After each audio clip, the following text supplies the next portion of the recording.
Goodness, on a Wednesday in the Fast Lane on 101 ESPN. Jamie Rivers, Andrew Marsham, Anthony Stalter. 201, your time check brought to you by Collection Jewelers, an officially licensed Rolex jeweler. Carey Davis will join us from Big Ten Media Days about 4 o'clock. We'll be on from 4 to 6 here in the Fast Lane on 101 ESPN, where we start off with the Fedman. The Fedster. Fedman has run out of runway. He gone. At least for right now. Wait, where'd he go? Not on the 40-man roster. What? Probably home. Yeah, I would Don't say know. home. Either way, DFA'd. Designated for assignment. Fedman won great last night. He won great for, well over a month. If not almost 2 months now. Yeah. The Fedman has struggled. Can we start right there? Because, we were told, we were fed. Oh, I like what you did there. Yep, you're welcome. From the Cardinals because he should have been DFA'd 2 or 3 weeks ago. At least, right? Would you say that? I think he should have been traded in the offseason, but that's just me. Let's just not go there. We're not going into the past. Oh, we're going into the past. Not that far into the past. We're going to go into the past to where... I'm going to go back to the last trade deadline past. Okay. I just want to go to before these last 2 starts for Erick Fedde. Because then the Cardinals made a decision to announce it to everybody that Erick Fedde's going to get his next start in Atlanta. He's going to be on the bump Saturday against Braves. Remember that game? Mm-hmm. We were all shocked. Yeah. He actually wasn't terrible in that game. He wasn't very good. It says everything right there when you phrase it that way. But my point is now you're DFAing him 2 starts later. Mm-hmm. Why didn't you just DFA him then? What did you not know then? You could have got to trade now? value. But even Oli Marmol was almost in shock. Right. He basically said not all the things off the field are my decision.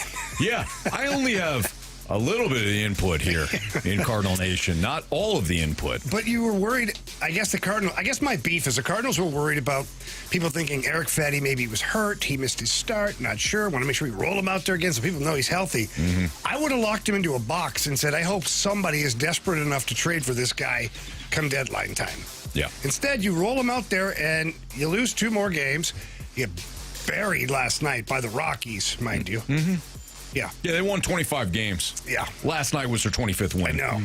So to me, it's just a complete, utter mismanagement of the situation. Maybe I'm wrong.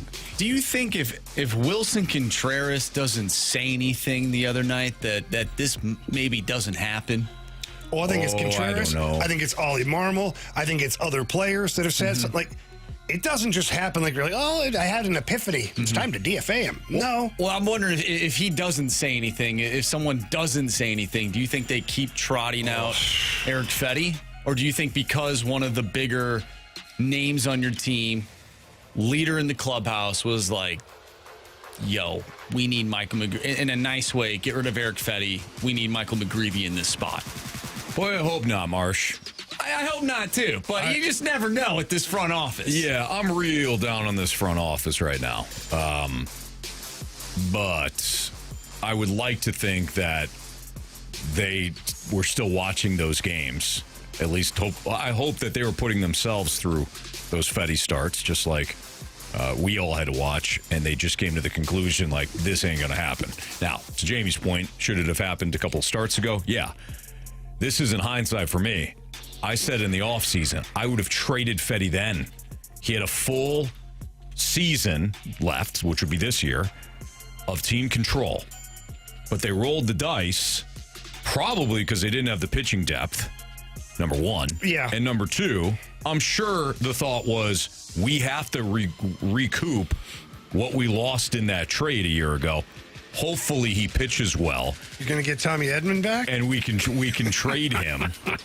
And get something decent in return. I'm sure that was the thought. You couldn't get Tommy Stedman right now. No, I don't even know who that is. Exactly. That's Chet's younger Stedman's brother. He doesn't even play baseball. Right. Chet's son. For me, I would have traded him in the offseason, and I made that clear because I didn't think Fedde was good. Now, 2 things that popped into my head when I saw that this news occurred. If you living under a rock, or maybe you're in meetings throughout the course of the day today, you're just tuning in now, you're getting this news. Cardinals designated Erick Fedde for assignment. There's a 7-day window now. He'll be subject to waivers. If nobody picks him up, I'm sure nobody will. And I'm not even being flippant in that. It's just they ain't gonna pick him up. One man's trash, another man's gold. You know that. Sure. I mean, Rich Hill just made a start. He did. Yeah, he did. Then after the 7-day window, if nobody picks him up off of waivers, then the Cardinals can either send him to the minors, outright release him, or attempt to trade him. Either way, the Erick Fedde era is now over. So I had two thoughts. One, what took you so long? Two, that was an awful fast lane trade. I mean, that was an awful effing trade. Why? That Mo made at the deadline last year. Tommy Pham, who you DFA'd just a couple of weeks after you acquired him from the White Sox, and now Erick Fedde you DFA'd. And as I told you guys in the office, let's go back the last couple of trades now for John Mozeliak. Erick Fedde DFA'd. Tommy Pham DFA'd. That was for Tommy Edman, by the way. You got nothing from the Tommy Edman deal. But let's go back. You traded Dylan Carlson for somebody, Sean Armstrong, that you DFA'd. You traded Tyler O'Neill for Nick Robertson, who you DFA'd. The last three guys you dealt, and I realize Carlson didn't have much value. I realize that Tyler O'Neill, at that point, you're like, move on. I had no issues with them, with Mo moving on for this. You couldn't get a guy or guys that you wouldn't turn around and DFA less than a year later? Are you kidding me? That's pretty bad now that you've broken it down like that. Like, you're better off to even just bring in a long shot prospect. Seriously, give me a low A prospect. Who knows? You brought in guys you just DFA'd? That's horrendous. Well, I think Armstrong was here for 1 day. Or one game. I think he got in one game. Maybe. And then he was DFA'd. He was DFA'd within the month. Tommy Pham was DFA'd within the month. Now, Tommy Pham, though, was a little bit of a different situation. Tommy Pham was pissed off that the Cardinals were losing, and he didn't want to be on a losing team. And rumor has it he's a little crusty. Yeah. So the Cardinals said, well, we can't trade him now because the trade deadline's already passed. Right. But we can DFA him, and somebody will take him. Mm-hmm. He did hit a grand slam, so he did. And Erick Fedde pitched a complete game earlier this year. So He did. at least he got something. Erick Fedde pitched one heck of a game this year earlier, Anthony. Right. One. Right. Now, I knew we were going to get a little of this. And look, I can only speak for myself here. MD 2020 said at the time that trade wasn't that terrible. This is a little revisionist history. Wow. Not for me. I will tell you when I'm wrong about something. I will not do the hypocritical thing where I'll talk out of both. You can call me whatever you want, but I don't talk out of both sides of my mouth when it comes to this. At the time, I said I understand why you would trade Tommy Edman, but this is not a good deal. I did not think Erick Fedde was a good pitcher. I said as much then. I don't know if anybody really thought it was a great trade. But there's some people that are like, hey, again, Tommy, like NY comes in. Tommy Edman has an 87 OPS plus this year. He was traded at the deadline when he was hurt. One of the best starters available at the deadline. Why are you acting like Edman is some star? I don't like Erick Fedde as a pitcher. I didn't then. Yeah. I thought it was fool's gold. I said it at the time. So I understand why some of this is directed just into the ether here. But I'm saying everything. I'm saying exactly what I said at the time. Erick Fedde had one half of a good season in America. His other work came from the KBO. I didn't think that he figured anything out. I thought it was a bad deal then. I understood the notion of trading Tommy Edman when you've got 50,000 Tommy Edmans within your organization. Yeah. I get that. But at the time, I didn't like it because Erick Fedde was your acquisition. And now you turn around and you DFA. And rightfully so, he stunk. I mean, it's a bad look. There's no ifs, ands, or buts about it. It's a bad look, and I mean, to me, it's just mind-boggling that you've made all those trades and you're sitting here now with absolutely nothing to show for it. Right. Like, that's the part that gets me, is it's like, you've got nothing to show for it. Yes, correct. And the same guy who did all that, by the way, he's going to be in charge of this year's trade deadline, too. Maybe. Well, that's what rumor on the streets is that. Do you think he actually will? I think he'll be in the room, but I don't I don't think that Mo is going to be pulling the strings solo here. Oh, I think he is. I think Mo thinks that much of himself that he will be like, he'll take into consideration what people say, but he's going to be the guy. He's said as much in different pieces of audio and interviews and asked a question that he is running this team. I'm running the operations of this team. That to me is a bigger issue. I would have him next to Gersh. Throwing a party. In whatever coat closet is at Busch Stadium right now. I would say, hey, you guys work on a special project for the next 24 hours. What kind of a special project would you give them? Fred Bird's birthday. I'm sure it's coming up. I don't know. How old do you think Fred Bird is? Do we know? I don't know. When did the Cardinals acquire Fred Bird? I'm not sure. Jeez, guys, these are questions you should know. You're asking the question. Yeah. So you don't either. I'm not from St. Louis, though. That's true. You're right. Yeah, you're right. We should, us St. Louisans should know it. Right, Marshy? You've been in this city longer than I have. When did Fred Bird come about?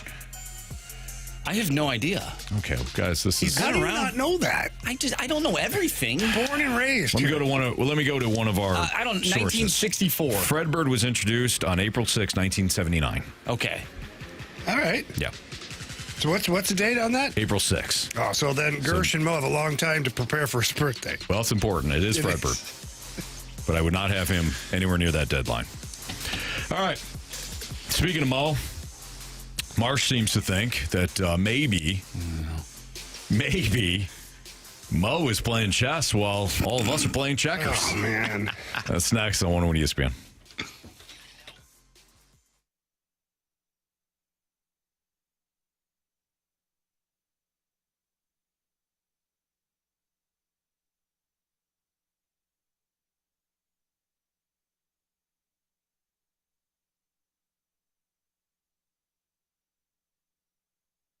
Anthony, I cannot tell you how awful it feels when you have low testosterone. You're tired, you're irritable, your workouts at the gym are not great. You can't lose that extra little belly fat that you've been trying to lose.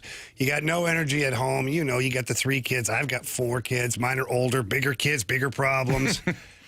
But once you get that testosterone fixed, things change a little bit. That's why I tell everybody to head into Mentality, visit my friends over there. They're awesome at what they do. Great board-certified physicians that they talk to you, find out what's ticking in your brain for you, what's going on, and then the blood panel gives you your results, and then they set you up on your own personal program, and that's when the life-changing starts. Well, let's just start here. You get your energy back. And I'm not talking about the fake energy that you're looking for out of like the energy drinks where you get the crash and all that stuff. No. You're talking about that sustainable energy that gets you through not only the day, but the weeks. And you feel great too. And if you're going to chase anything, why don't you chase good health? So when it comes to raising the testosterone level, you're talking about the energy comes back, motivation comes back. All of a sudden the mood stabilizes. That's a big thing too. I didn't even realize it. I didn't realize like the irritability. I really noticed it. I apologize about that, Jamie. I said some things that I did not mean, and now I know that because of Mentality. So visit one of their 2 locations. Jamie usually goes to the one in Chesterfield. I'm usually the one. Go to the one in South County. Free testosterone levels is what they focus on. But if you want more information, you can go to mentalityhealth.com/radio. Find out more, but go down and see them. The program works. It's Mentality.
on ESPN. So, Marsh, you were feeling kind of sarcastic coming in today. A little bit.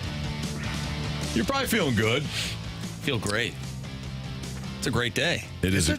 Well, I mean, depends on how you're looking at the day. Depends on what email you just opened. It's true. So Mo, Marsh, you had said this in a sarcastic way, but Mo's playing chess while everybody's playing checkers. Yeah, absolutely. Hear me out on this. Mo ultimately knew in order for this team to be better in the future, they needed to be sellers at the trade deadline. Mm-hmm.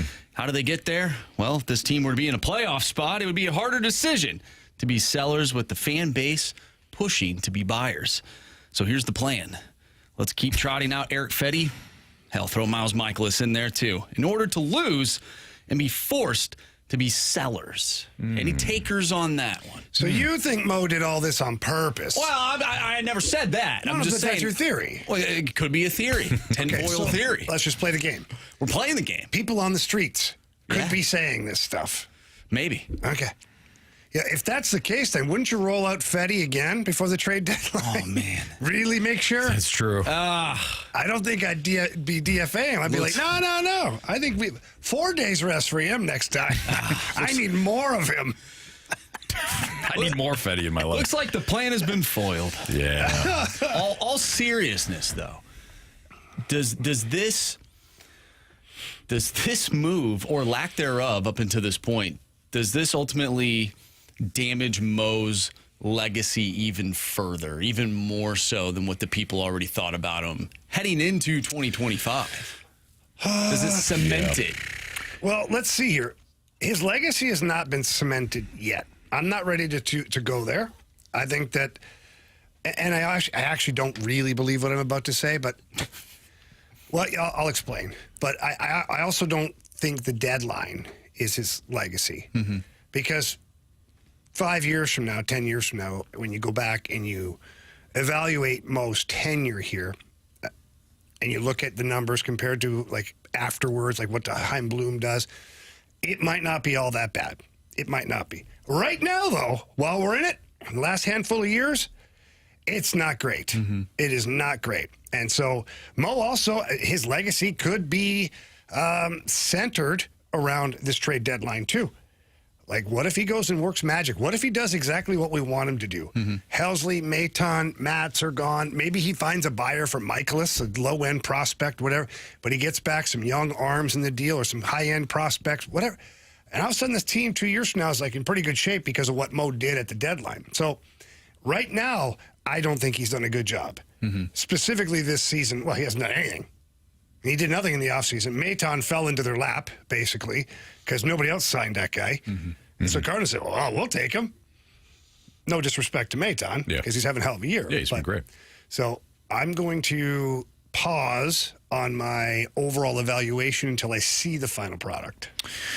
I think Mo, there'll be some appreciation for Mo after he's out of St. Louis for a while, but I think he still ultimately will be viewed as the guy that turned the Cardinal way into the Cardinals have become irrelevant in baseball. Not as irrelevant as like the Rockies or anything like that, but just you went from the Cardinal way, which was Tony La Russa, Dave Duncan, and the handful of players that really, Albert and Yachty and Waino and Carp, that really ushered that in. And Mo never reinvented himself. I think that's one of the biggest issues that I have had. If you're going to be at a place for a long time, you have to kind of reinvent yourself, right? Right. He's been here since 2007 and has never really done anything. It hasn't really altered what this organization is. And the further we get away from the Cardinal way, the more we long for it. Yeah. So you have a GM or now president of baseball operations that either took way too long to pivot or never pivoted, and or now doesn't know what the pivot is. Right, and now it feels a little directionless. Right. the offseason helped a little bit by saying, hey, listen, we're going to get back to kind of our roots, draft, develop, and all that. But there's still so many unanswered questions. But don't you hold the DeWitts accountable then? You hold everybody in that front office accountable. They're the ones that can hire and fire John Mozeliak. True. They're the boss. And if they've been unhappy with what he's been doing, they would have fired him. Mm-hmm. But they didn't. Mm-hmm. So I guess ultimately I'm trying to figure out, should we be more mad at Mo or the front or the ownership? Because maybe Mo has just been doing what he's been told to do, which that's what we do. That's what we do. As employees, if you have a superior person in your business, you have to listen or you lose your job. Bottom line. Mm-hmm. You don't have to like what they say. You don't have to like what they ask you to do. And if you choose not to do it, you can quit and go walk out the door. But Mo hasn't done that.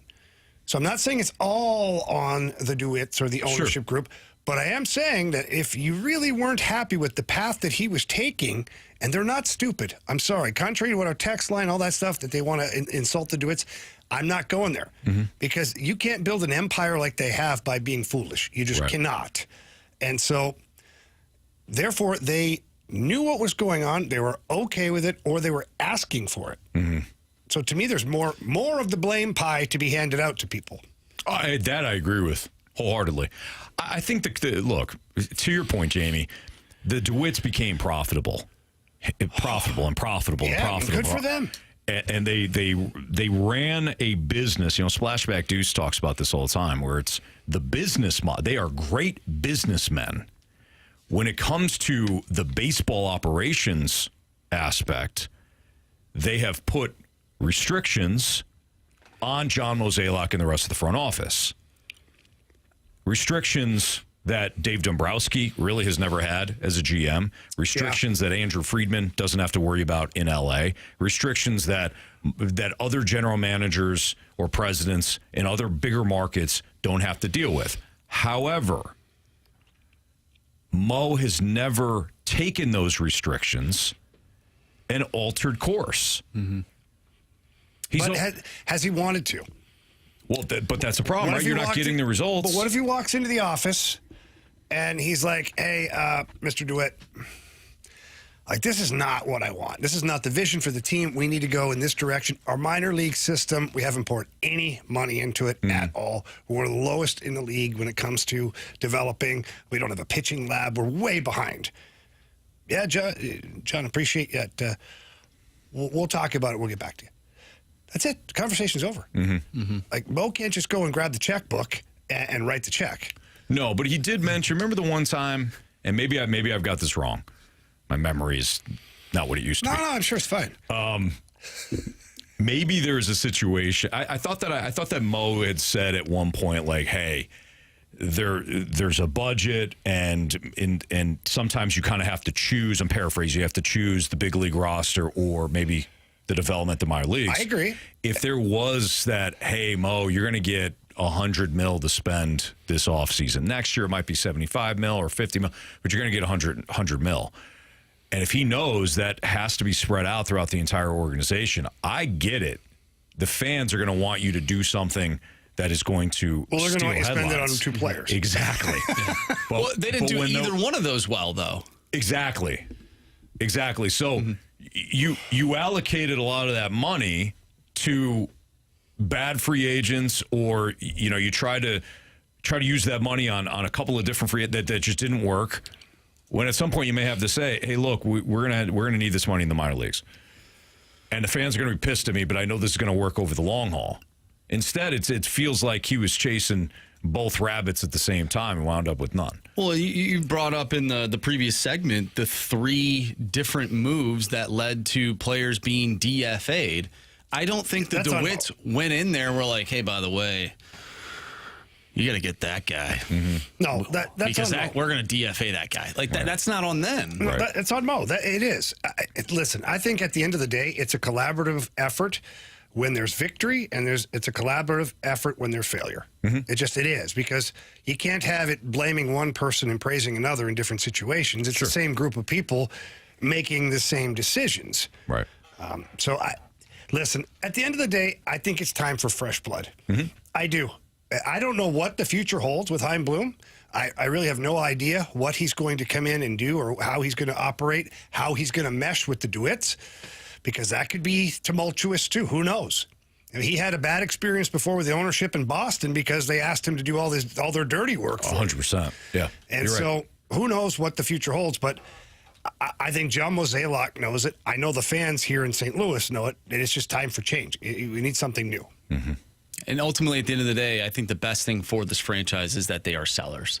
I know that we're all upset over this Erick Fedde thing, but maybe this is a blessing in disguise because I'm not necessarily convinced that this team would be a playoff team, even if they were still, if they were in the wild card lead or whatever. Like, I just don't know. Yeah. So I think ultimately this could be a blessing in disguise, and people are going to be upset about the end result of it. Or maybe they're upset with the process of it. But at the end of the day, this is the best thing for this team is to be sellers. They needed to be sellers. Yes. Agreed. Totally agree. Real quick from our snake pit.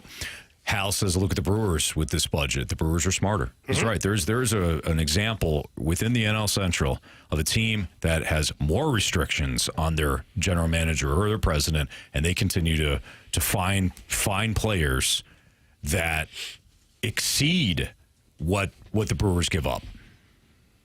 It's a prime example, right in your backyard, essentially, with the NL Central. All right, it's Fastlane on 101 at ESPN. Jamie Rivers, Anthony Stalter, Andrew Marsh, Carey Davis will join us at about 4 o'clock from Las Vegas, his last day at Big Ten Media Days. Has John Mozeliak's mishaps changed your perspective on Oli Marmol? Oh, kind of an interesting question that Marsh poses for us. You can leave us a mic drop on this topic as well. We'll revisit this at some point. The Scott Lee Heating Company mic drop feature via the Dobbs Tire Notice Center's 101 ESPN app. Again, has John Mozeliak's mishaps changed your perspective on Oli Marmol? That's next on 101 ESPN.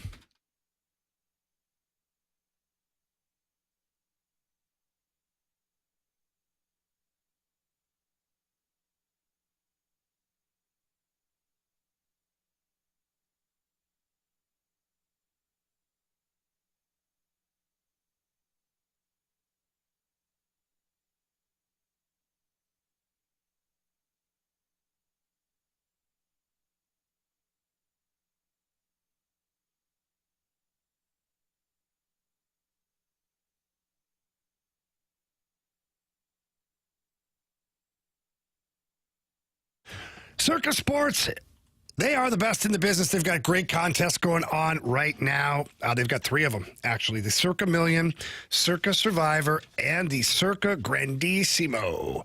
They're awesome contests. The Circa Million and Circa Survivor have a guarantee of $21 million in prizes. And if the pool money goes above and beyond that, it goes right back into all of the winnings.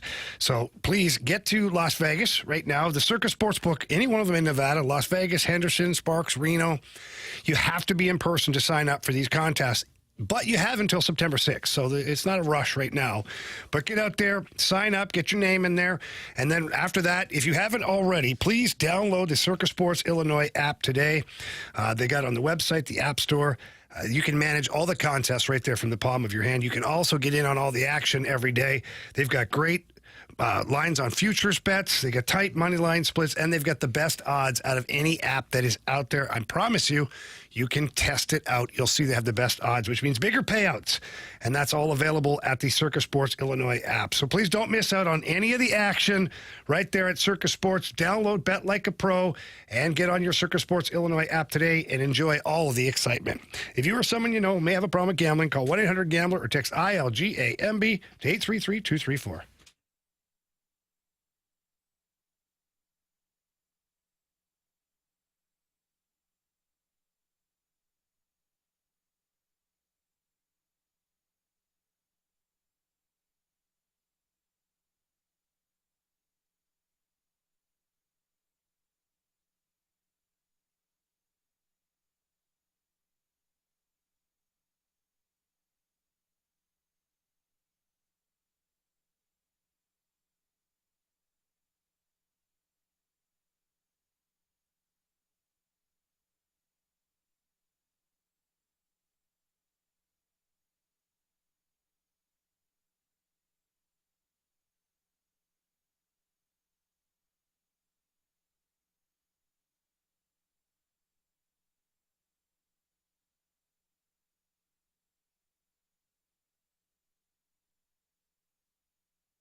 101 ESPN Sports Center. I'm Andrew Marsh. It's time for a Sports Center update. Driven by Johnny Londoff Chevrolet and Johnny Londoff Autoplex. Erick Fedde has been designated for assignment. Andre Granillo has been recalled from Memphis AAA. That is what we are talking about today. Erick Fedde is the topic of conversation alongside John Mozeliak. If you have any comments that you want to send our way, use the Air Comfort Service text line 314-399-9646 or leave us a Scott Lee Heating Company mic drop. We'll be playing those throughout the day. Right now, the Cardinals are in action after losing last night. The score right now is 0-0 in the bottom of the second inning. We'll keep you updated on that game as well. But coming up next, has John Mozeliak's mishaps changed your perspective on Oli Marmol? We'll discuss it next right here in the Fast Lane. I'm Andrew Marsh, and this Sports Center update is driven by Johnny Londoff Chevrolet and Johnny Londoff Autoplex. See them at londoff.com. Chevy, together we drive. Are you kidding me?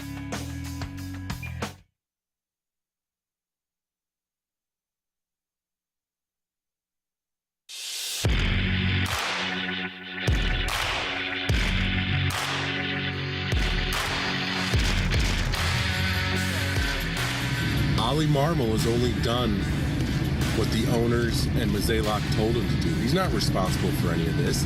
It always starts at the top and trickles on down. So no, I don't think any different. He can only play the hand he's dealt.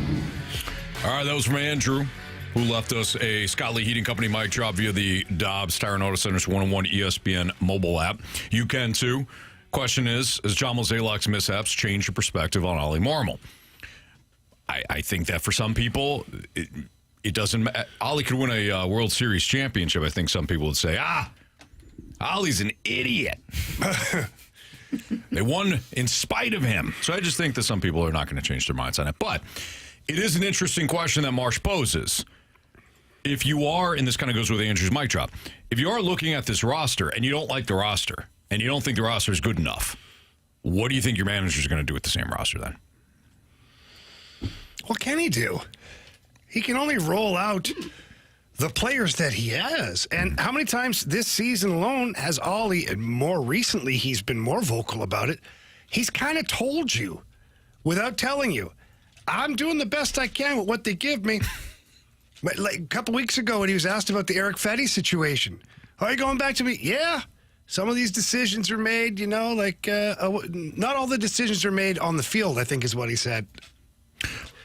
Basically, you got to remember that I'm at the table, but I only have one, I only have one vote, basically. I only have one vote, but I'm being a little bit more vocal because my current boss is gone next year. So I'd like to let my future boss know that I can do a better job if he gives me the right players. I'm capable of more if I'm given more. Yeah. So, look, Oli's got a job to do, just like everybody else in the organization. It's not like Oli isn't the pitching coach. He's not the hitting coach. He's not the outfielding guy. He's the manager. He's the CEO. I get it. Mm-hmm. I think Oli's done a good job with what he's had this year. I don't think I was an Oli fan last year. But then I always had to remember he had the one season with everybody go, that was Albert that did that. Okay, Albert didn't start playing until after the All-Star game. Let's just be honest here. Correct. He had a hell of a run, though. I'll give you that. I love Albert. But, yeah, I'm fine with what Oli's done. I guess what I'm saying is you could put Tony La Russa in that dugout. You could put Bruce Bochy in that dugout. You could put Joe Torre in that dugout. I don't think the results are any different. I think over the years, I've come to... I don't know if the word is love Oli Marmol, but just understand the situation. And I feel bad for the situation that he's put in as a young manager. He had success in that first year. You could make the argument, Albert was there, Yachty was there. Waino was pitching pretty well up until the last start and all that stuff. Anyways, but you look at this season, and this is from BK on X, the Cards' record this season, when literally anyone else but Erick Fedde starts, 47-35. That's the same winning percentage at .573 as the Phillies. Yeah. He's not in charge of putting that guy on the roster. So And he's on record saying that he wanted McGreevy. Yes. So, So it's tough. over time, I've become to just feel bad for the dude, in a sense, because he's not been giving the right tools to succeed. And I think as a fan, you want your manager to have the right tools so he can succeed. Whether you like him or not, you still want your favorite team to have success. Do you not? Yes, absolutely. That's that's the only thing that anybody wants. All right, so Marsh, this goes hand in hand with what you were saying. Oli's best season was what? 2022. First season, 2022. Yeah. Do you know what the team ERA for the Cardinals was in 2022? Or ranking? 30 MLB teams. Where do you think they ranked? Team ERA. Starters, relievers by the end of the season. Team ERA, I would have to say maybe like 16th. That's going to say like 12th. Jamie was closer. 10th. 10th, okay. Yeah. Okay, so that was his best season. Let's keep that in mind. In 2023, where do you think the team ERA ranked? It wasn't great. I'd say 24. 27. 24 on the nose. Wow, Jamie good Rivers. job. Hot today, baby. So it went from 10th to 24th. The ERA was 4.79 in 2023, which was the horrible season. Right. Where do you think it ranked in 2024? That was last season when they won 83 games. Oh, I would have to go maybe like 19th. The bullpen probably helped those numbers a little bit. I still think it's in the 20s. I'll go 22. Marsh wins this one, 16th. Okay, At boy, Marshy. 4.04. There we go. And right now, Oh, boy. what do you think the team ERA is? 26th. I think it's probably around 18. Marsh, you could have evened things up. Instead, Jamie wins 22nd right now with a 4.19. So his best season, Oli's best season, we can all agree, was 2022. Team ERA was 3.79. It was 10th. Since that point, it's been 24th, 16th, and 22nd. So he has had a below-average pitching staff. Just in one metric, ERA. Everybody loves ERA. Below-average ERA. What about the bullpen, though? Because we always talk about, okay, a manager, he's got to manage the bullpen. The starters, they're the starters, right? That's the front office. They're bringing in the starters. Sure. I highly doubt Oli Marmol wanted to have certain, I'm not going to say anybody's name in specific, but certain pitchers in his rotation continuing to pitch over the last 3 seasons. So you want me to look up just the bullpen ERAs? ERA. All right, if you give me a second here. Team stats. Well, while pitching. you're doing that, Rockies up 3-0 in the bottom of the second. Runners on first and third, 1 out. I thought they DFA'd Erick Fedde. I thought he pitched last night. They still have Andre Palante, though. Oh, okay. Damn. All right, you guys ready? Yeah. Yes. So I'm looking at this in real time. Bullpen ERA in 2022. You guys want to play the game again? Oh, yeah, sure. All right. Bullpen ERA 2022. Go ahead, Andrew. 3.52. So let's go with the ranking. Again. Ranking. Oh, yeah, that's right. I was like, what the hell? 12th. 2022. I'll go bullpen. I don't think the bullpen was bad. You said 12? Mm-hmm. I'll go 11. It was 11. Son of a gun. It was 11th. Yeah. Bullpen ERA was 11 in 2022. Oh, man. All right, in 2023, Jamie, how about you go first? All right. In 2023, the bullpen was 21st. Oh, yeah, that was the year where they were blowing games left and right. I'm going to say 22nd. 23rd. All right, in 2024, bullpen ERA for your St. Louis Cardinals. 2024. It's your turn to go first, Marshy. I'm pretty sure the bullpen was fairly decent. I'm going to go with 15th. Wow. I think there was some hiccups, though, too. Remember, they had to almost like revamp the bullpen at one point. I'm going to go 18. 7th. Wow. Bullpen ERA was 7th in 2024. And this season.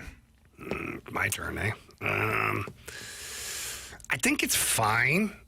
I'll say 15. I'm going to say 9.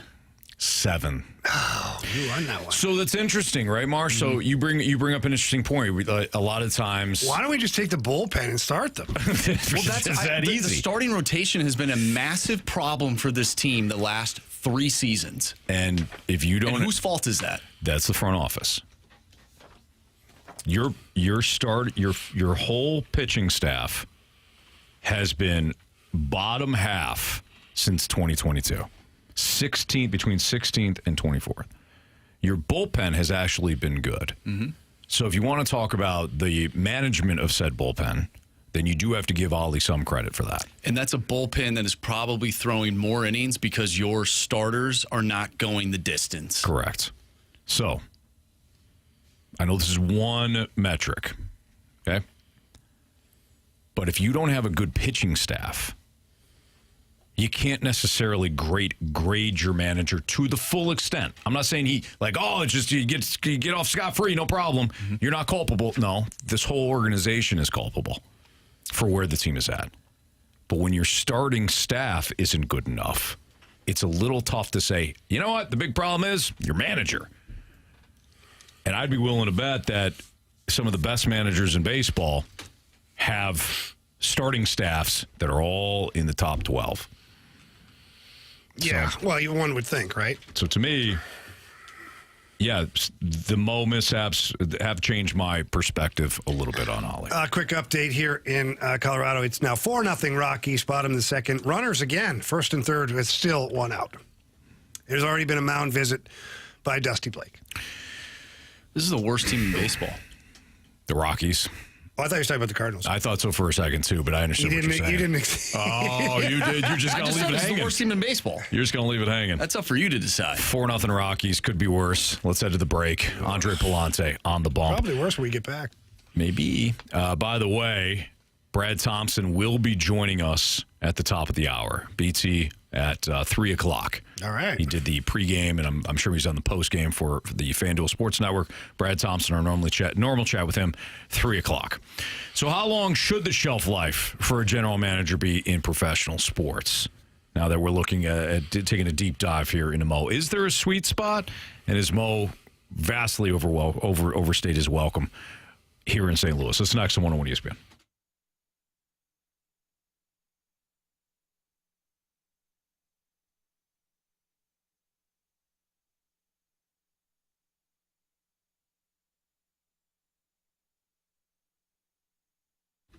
Mosby Building Arts. Absolutely love Mosby. They did such a great job on our doors in our living room.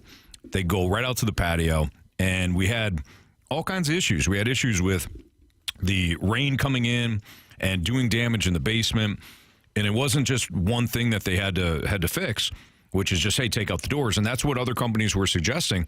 Mosby Building Arts had figured out what the true issue was and how they needed to get to the back of the patio stairs, take those out, fix what was going on back there so that they can stop the leak in the basement, then do the doors. And again, this was the only company that figured that out. Had we gone with somebody else, had we gone with the wrong remodeling company, then we would have had the same issue just with new doors, and we would have spent more. Mosby Building Arts, they're fantastic. They're not just a premium brand. They're smart, attainable investment for your everyday happiness. So whether it's doors, windows, siding, fireplace, kitchens. And by the way, right now, through August 31st, you can save up to $5,000 on kitchens, up to $5,000 in new windows. They have all kinds of great deals. Give them a call. Go with them. They are the right remodeling company. I guarantee you won't be left with a bad feeling, bad taste in your mouth, or a bad project if you go with Mosby. Find out all the details at callmosby.com. Mosby Building Arts, the right remodeling company.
Johnson on 101 ESPN. Good news, Andre Palante did get out of that rough top of the, or bottom of the second inning, excuse me. He got a double play to get out of the mess. Bad news is the Cardinals are still down 4-0 in the top of the third as they try not to lose a series to the worst team in Major League Baseball. How long should the shelf life be for a general manager or president in the case of Mo? How long should it be in professional sports? Jamie, do you think there is a bit of a sweet spot when it comes to a general manager or manager? You know, Tony La Russa used to take the same kind of approach as, who was it, Bobby Knight, who said, or maybe it wasn't Bobby Knight, it was somebody else that said about 10 years. About 10 years, then the message starts to grow a little stale. Yeah, that's a manager, though. Yeah. I forget who that was that he was talking about. Oh, maybe it was Parcells. Maybe it was Bill Parcells. This is about 10 years. Yeah. That's a coach and manager, though, so I could see that being true. I don't think there's a sweet spot. I think the sweet spot is always changing. Mm-hmm. Because if you look at, let's just keep it local for now. We'll expand the conversation. But you look at Doug Armstrong. Like, he's handing the ball off to Alex Steen, but do we really feel like he has to? No. No. Like, Army could probably run it back for another 5 years or more. Who knows? Because he's made mistakes. He has. But he's also made some really good moves, very aggressive moves. And he's always in the mix to do something to help the team. Sure. So you never feel like it's getting stale. And Army's patterns have changed, too. Bingo. And yeah, so the way he does things has changed. The players he's looking for. Now the way he's going through this retool of not the rebuild of draft choices and players that won't see the team for another 3 or 4 years. He's going for those 21 to 25-year-old players, 26-year-old player that can impact the team immediately while still having those 8 or 9 prospects that are on the horizon as well.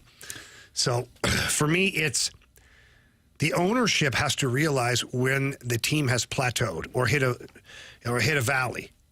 Yeah. And when they do, then you have to evaluate, what has my general manager done in this amount of time that has been good and what has been bad. And then when you write it all down and you see that all the bad moves really outweigh the good moves, it's time for a change. Mm-hmm. I think one of the key things that I got out of what you just said is that when Doug Armstrong makes a mistake, he looks at his mistakes, figures out what he did wrong, and then tries to correct it as quick as possible. I don't get that same feeling out of John Mozeliak. Yeah. Out of some of the mistakes that he's made, maybe even 5 years ago, I don't even think that has been corrected. That's just the feeling that I get.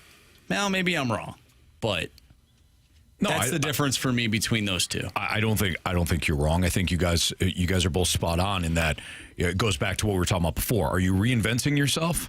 Not reinventing the wheel, but reinventing yourself. And maybe Mo did try to reinvent himself when, I talk about this a lot, where they pivoted and they were going with more offense and they're trying to invest more in offense.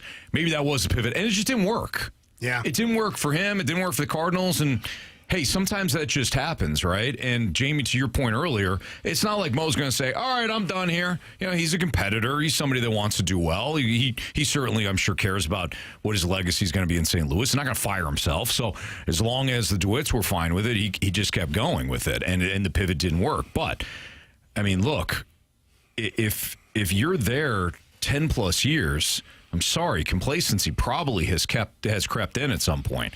Relationships might become too cozy within your front office. You may not have that driving, hey, let's win here, and if everything feels too comfortable right now, let's shake things up. I thought Mo had an edge to him in the mid 2010s when he walked through the clubhouse and admitted, you know what, things are a little too comfortable right now. Yeah. And he sent Joe Kelly, well-liked, and he sent Alan Craig, well-liked, to Boston for John Lackey and got that sandpaper. Did they win a championship that year? No. But the idea was, we can't keep doing it this way, where everybody's all buddy-buddy and we're good here. We need to get that edge back. And I don't feel like that edge has been there of late. And of late, I mean over the last couple of years. So is there a sweet spot for a general manager? I don't know if there is, but I know of some guys that did it very well. You know, you had brought up Marsh in the office. You brought up Theo Epstein. Mm-hmm. Theo Epstein in Boston and Chicago, you know, he was there in Boston from 2002 to 11, and then with the Cubs from 11 to 2022. Ended two of the biggest curses in sports history, and then walked away from both organizations before things turned toxic. And I don't think he necessarily left them both in a horrible spot. It's just he knew his time was done, and he needed to move on. The Cubs were in a tough spot when he left. That's your fault, Jed Hoyer. Hey, guess what, Jed? This is your mess now. But he kind of did it right. Dave Dombrowski's another guy that he knows when things are done. Won a ring in Florida, built a powerhouse in Detroit, couple of World Series appearances, then won it all in Boston. Now he's in Philadelphia trying to redo it again. He does leave behind financial messes for whoever has to take over, but they usually come with banners. Mm-hmm. Yeah. And I think as a fan, you would take that. Yeah, absolutely. I think about your guy, Stevie Y, in Tampa. You know, he stepped down before the Lightning finally kind of broke through, but all those cups they won, his stamp was on it. Yeah. I mean, still a bunch of players that are still there. The guys he brought in. All right, we got to get to Brad Thompson, our weekly chat with the 2006 World Series champion. Obviously, we'll talk to him about Erick Fedde and that news and the potential trade deadline impacts next on 101 ESPN.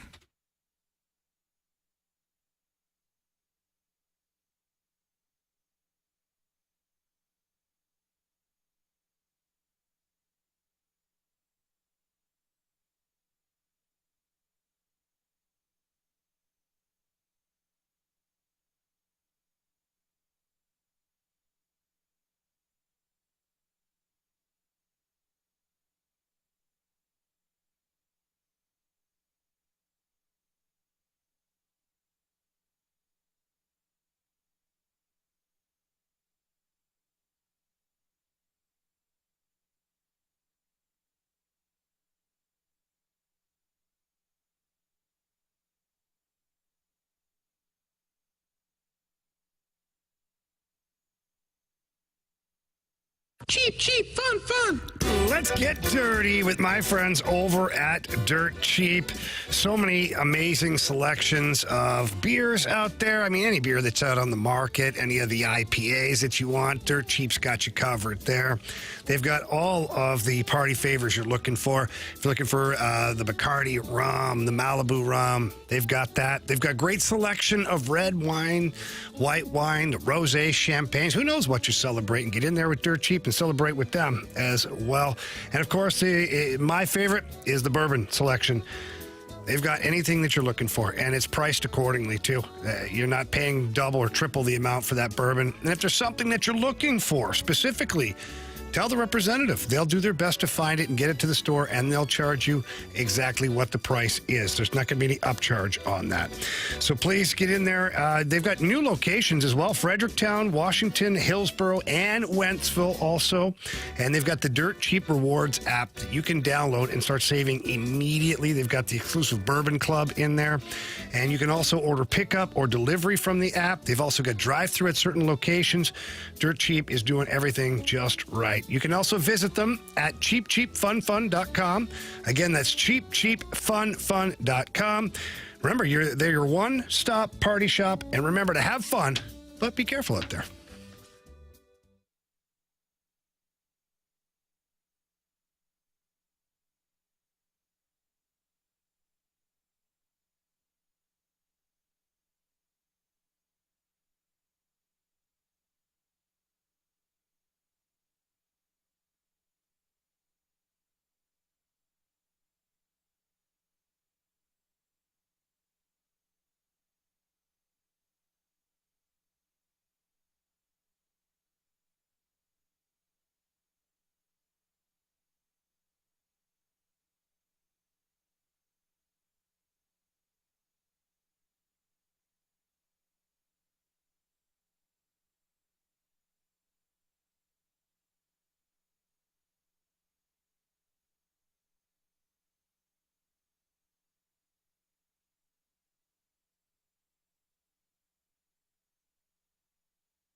Hanging with Brad Thompson on 101 ESPN. He breaks the ball from Brad Thompson, and boy, does he get a swing on it.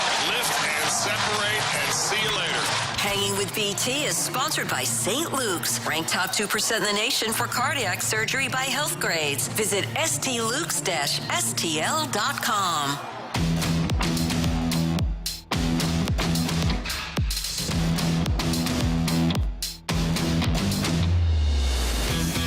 Fastlane on 101 ESPN 304. Your time check brought to you by Clarkson Jewelers, an officially licensed Rolex jeweler with Jamie Rivers. I'm Anthony Stalter. Let's head to the Callier and Thompson phone line. We'll talk to Brad Thompson, our weekly chat with the 2006 World Series champion. You saw him today on the pregame show for FanDuel Sports Network, and you'll see him on the postgame as well. BT, big news today as the Cardinals DFA'd Erick Fedde.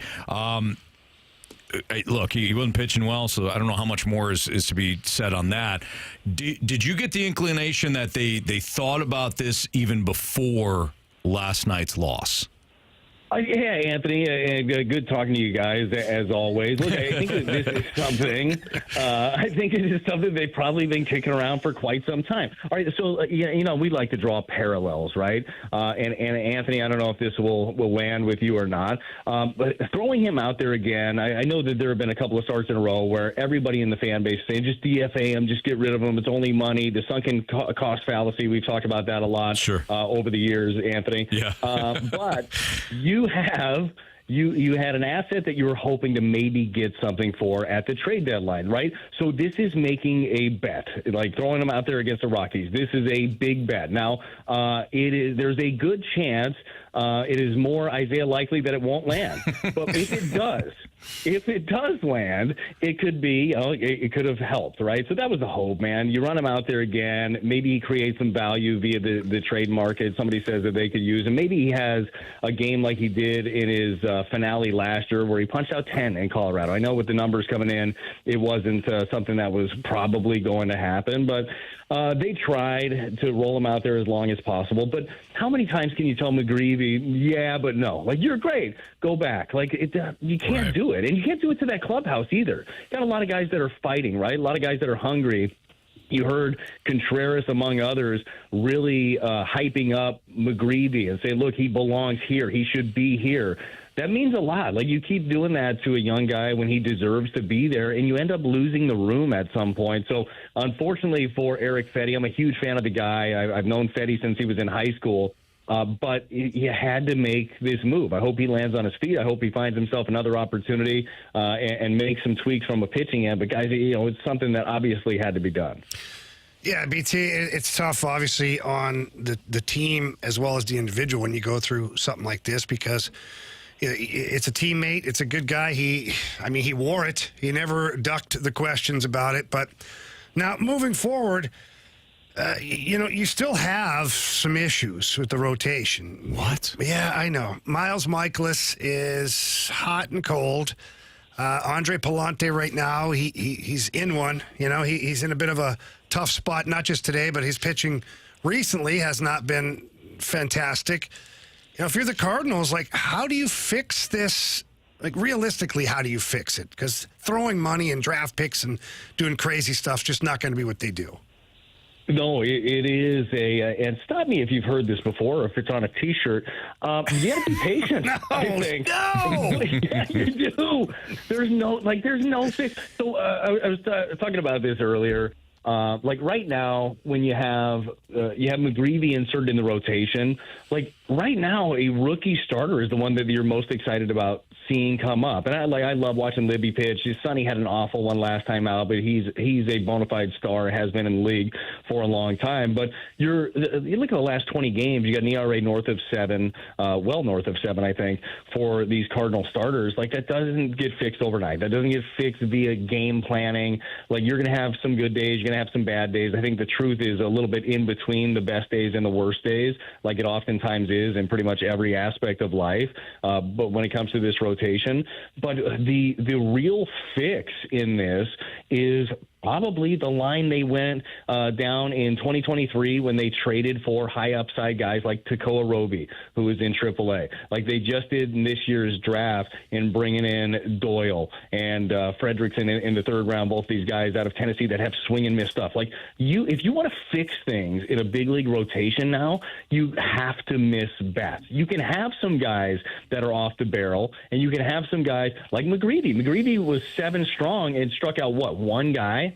In that ball game, he's a pitch maker. You can have guys like that, but at the end of it, like you have to outstuff people. Go look at some of the best rotations in baseball. They have stuff. Like the Cardinals rotation needs more of that, and that's where the kind of that patience comes in. And for McGreevy, like he's got good stuff, and he's got pitchability, and he's got confidence, and tons of that. I want to see that for the rest of the season because that ends up growing into next year when he's a part of this rotation, hopefully for the long haul. Brad Thompson joining us right now on the Fast Line on 101 ESPN. BT, speaking of Michael McGreevy, what's the upside there for the Cardinals? I mean, we're all excited, but we also realize that, some of your top pitching prospects are a couple of years away. So when it comes to McGreevy, what's the upside? Look, I don't think that Michael McGreevy is he's going to be that double-digit strikeout guy. But I think that what you love in him is, first of all, the pitchability. He's got multiple pitches. He can land them all for strikes. He can do so in any count. He is adaptable. We saw that in the ball game. He talked about it afterwards. He was asked about the altitude and what differences it makes, with the pitches. And he said, look, they don't move. Well, when the pitch isn't moving, some guys just try to throw it harder and then just try to outstuff you. I promise you, if you do that, you're going to be backing up bases left and right, and it ain't going to go well for you. What he did was he started leaning on some pitches that move more. He talked about the curveball was better than the stuff moving horizontally, so the smaller cutter worked better than the bigger slider. He changed his starting points on these pitches. Like, he just knows how to pitch, and he has the poise of somebody that's been doing it for a long time. Like, it took me, by the time I actually figured out baseball mentally, Anthony, I was probably doing radio with you. Like, the fact that he has got this figured out early, like, I wish I had that as a young player. I wish I didn't just play off of raw emotion all the time. Had great conversations with him during the Cardinal Caravan in spring this year. Like, he just gets it. He knows how to go from one batter to the next, whether it's good or whether it's bad. I think that's where your upside comes in, is the pitchability and the mental toughness of a guy that believes he can beat anybody. You love that. BT, what should we expect the rest of the way from Matthew Liberatore? The facts are the facts. This is the most innings he will have pitched at the major league level. He's in the starting rotation. They skipped him in the last start here to give him a little extra rest. Like, how are they going to handle him, and what should we expect? And do you think there's a point in time where maybe they shut him down? Yeah, I don't think so. I don't think that they have a hard number of innings they want him to go to. You will use the eyeball test, and certainly you're going to have a lot of conversations when it comes to Matthew Liberatore.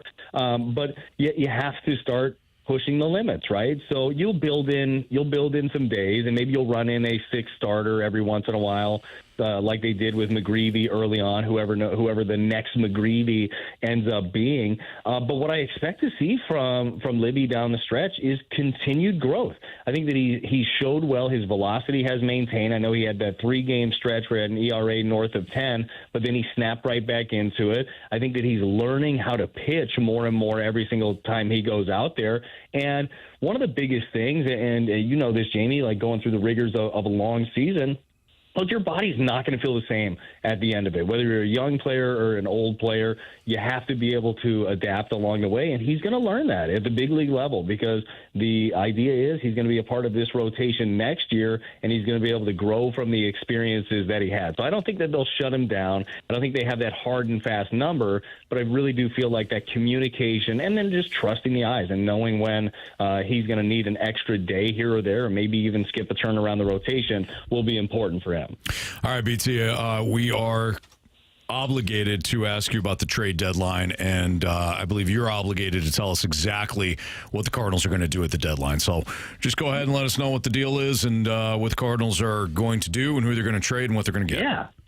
So, I'd like to actually take this opportunity to talk about Troy Lind. As you guys are familiar with Troy, he does lead the PBA 50 right now over at the Hamtramck Singles Classic. And I think I'd make a trade for him. If I were any ball company, I would make sure he liked a good slick lane, as you guys know. And look, shot a 278 the other day, which was good for him. Followed it up with a 205. Not great, but he bounced back well with a 263. He's just got those intangibles that you'd like to have. Enough about Troy Lind. Back to the trade deadline. So, look, they're open for business, right? This is one where it would not surprise me at all here in a couple of days that you don't have Helsley, you don't have Maton, you don't have Matz. I think that those are three guys that absolutely have value for other clubs. And if you aren't in the thick of things, if you're not nipping at the heels of somebody, could see it happening. I hope that doesn't. Love to be able to retain those guys. Love to be able to fight for something down the stretch. But this is a club that talked about rebuilding, talked about the future, talked about as Chaim Bloom takes over a year from now, that it's about building blocks. So you can hang on to pieces if you want, but I feel like if you have an opportunity to make this ball club better, you're going to be listening. All of your other guys that are on that have no trades, I don't see Arenado going anywhere. I don't see Michaelis going anywhere. Sonny Gray's not going anywhere. Contreras isn't going anywhere. I'd be shocked if any of those guys moved or wanted to move. But that is the exciting part about the deadline, because you just never know what might happen. But I think that they're taking calls. Most talked about it, taking calls on everybody and making calls on several players as well. All right, BT. Great stuff as always. We appreciate you, man. Now get back to work. Cardinals got a comeback that probably is about to happen about another 30 minutes or so. Yeah, and I'm going to dig a little bit more into the PBA, because Dan Knowlton and Randy Weiss are currently tied atop the leaderboard. So I'm going to get back into that, and we'll talk about that next week, I'm sure. Good man. Absolutely. Plenty of bowling talk to come here on 101 ESPN. Great stuff, BT. All right, boys. Hope the rest of the day is not a 7-10 split. See ya. See you, brother. The one and only Brad Thompson here in the Fast Lane on 101 at ESPN. Yeah, I agree with him. Which part?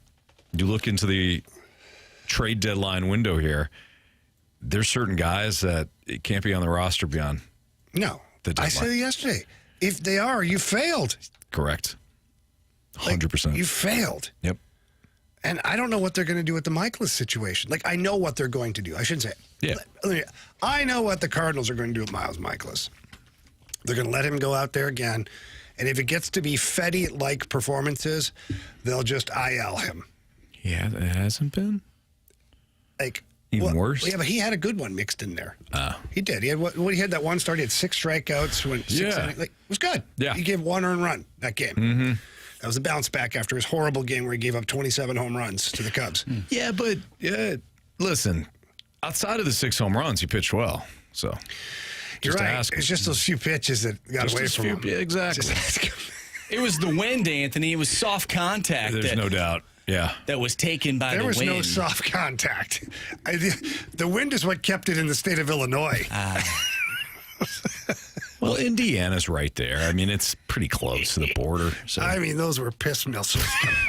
If you're Sellers, though, does it matter if he is in your starting rotation? Yeah. Yeah, it does. It does. Yeah. It's the morale of the group, man. Get him out of there. But if you're Sellers, you're basically punting on the season. What's the point at that point? You just let him ride it out. Let's punt with the young guy then. You know? But who though? I don't care.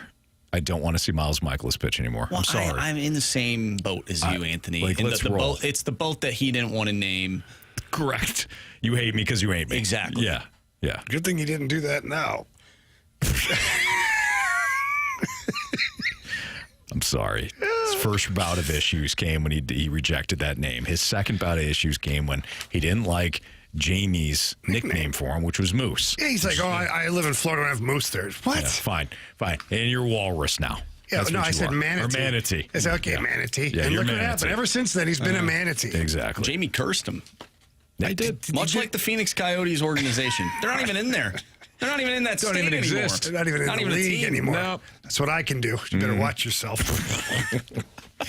All right, we got part one of our Sports Six-Pack coming up. By the way, the Cardinals trail 4-0, top 5 now in Colorado. I just hit the ball really hard, though. Dangerously close to dropping 2 of 3 to the worst team in baseball. Our Air Comfort Service tax line is 314-399-9646. Send in your questions. Sports Six-Pack part 1 next.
It's time for the Fast Lane to answer your sports questions. I want to ask you a bunch of questions, and I want to have them answered immediately. Asking me all these weird questions. Answer the question. Answer the question. Answer me! The Sports Six Pack is now.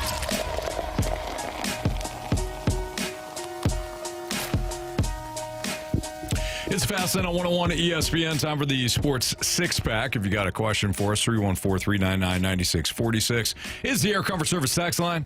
Feel free to send those questions in there. Question 1, please, Marshy. Question number 1.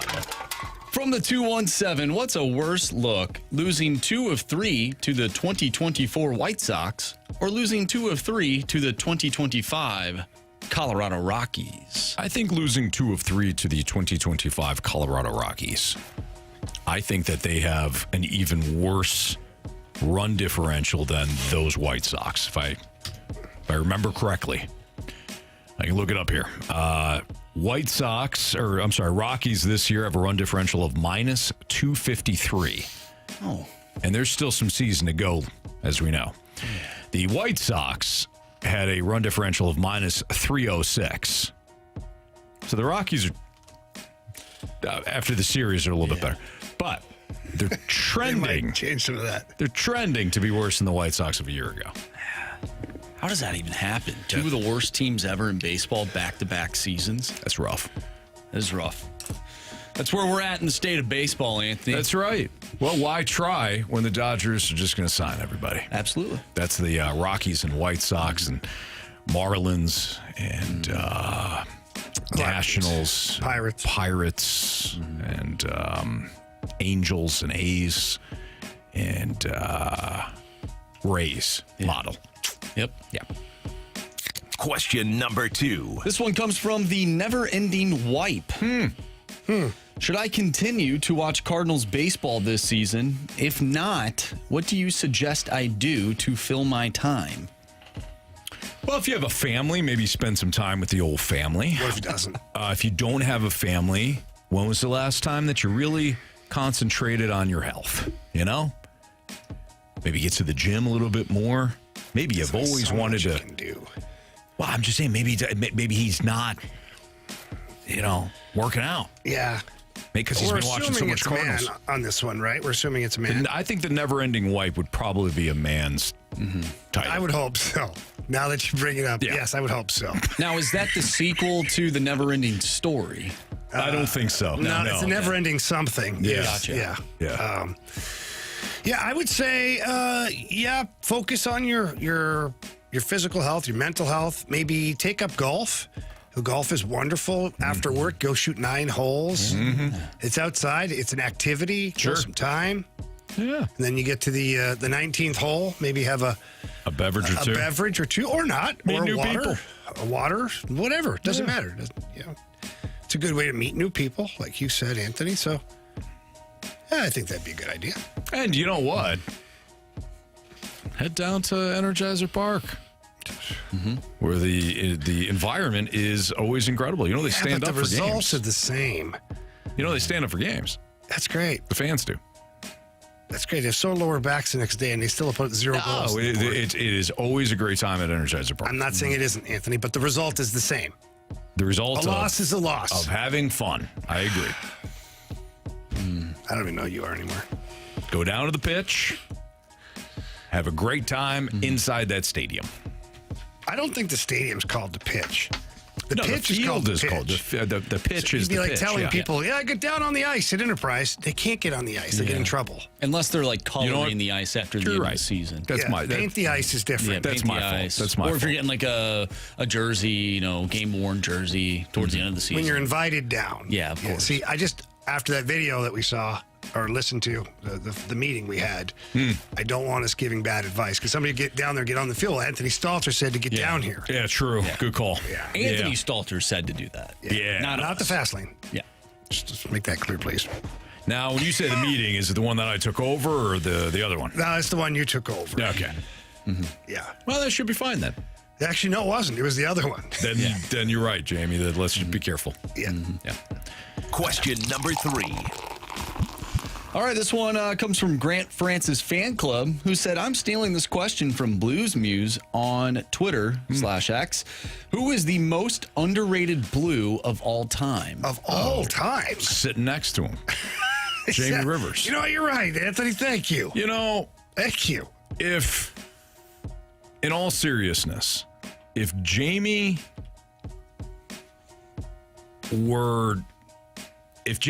played like the role that he was really destined for, which is that the one I was drafted for. Yeah,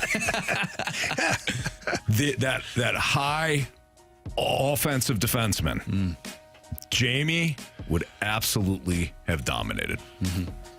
Well, I appreciate your confidence in me.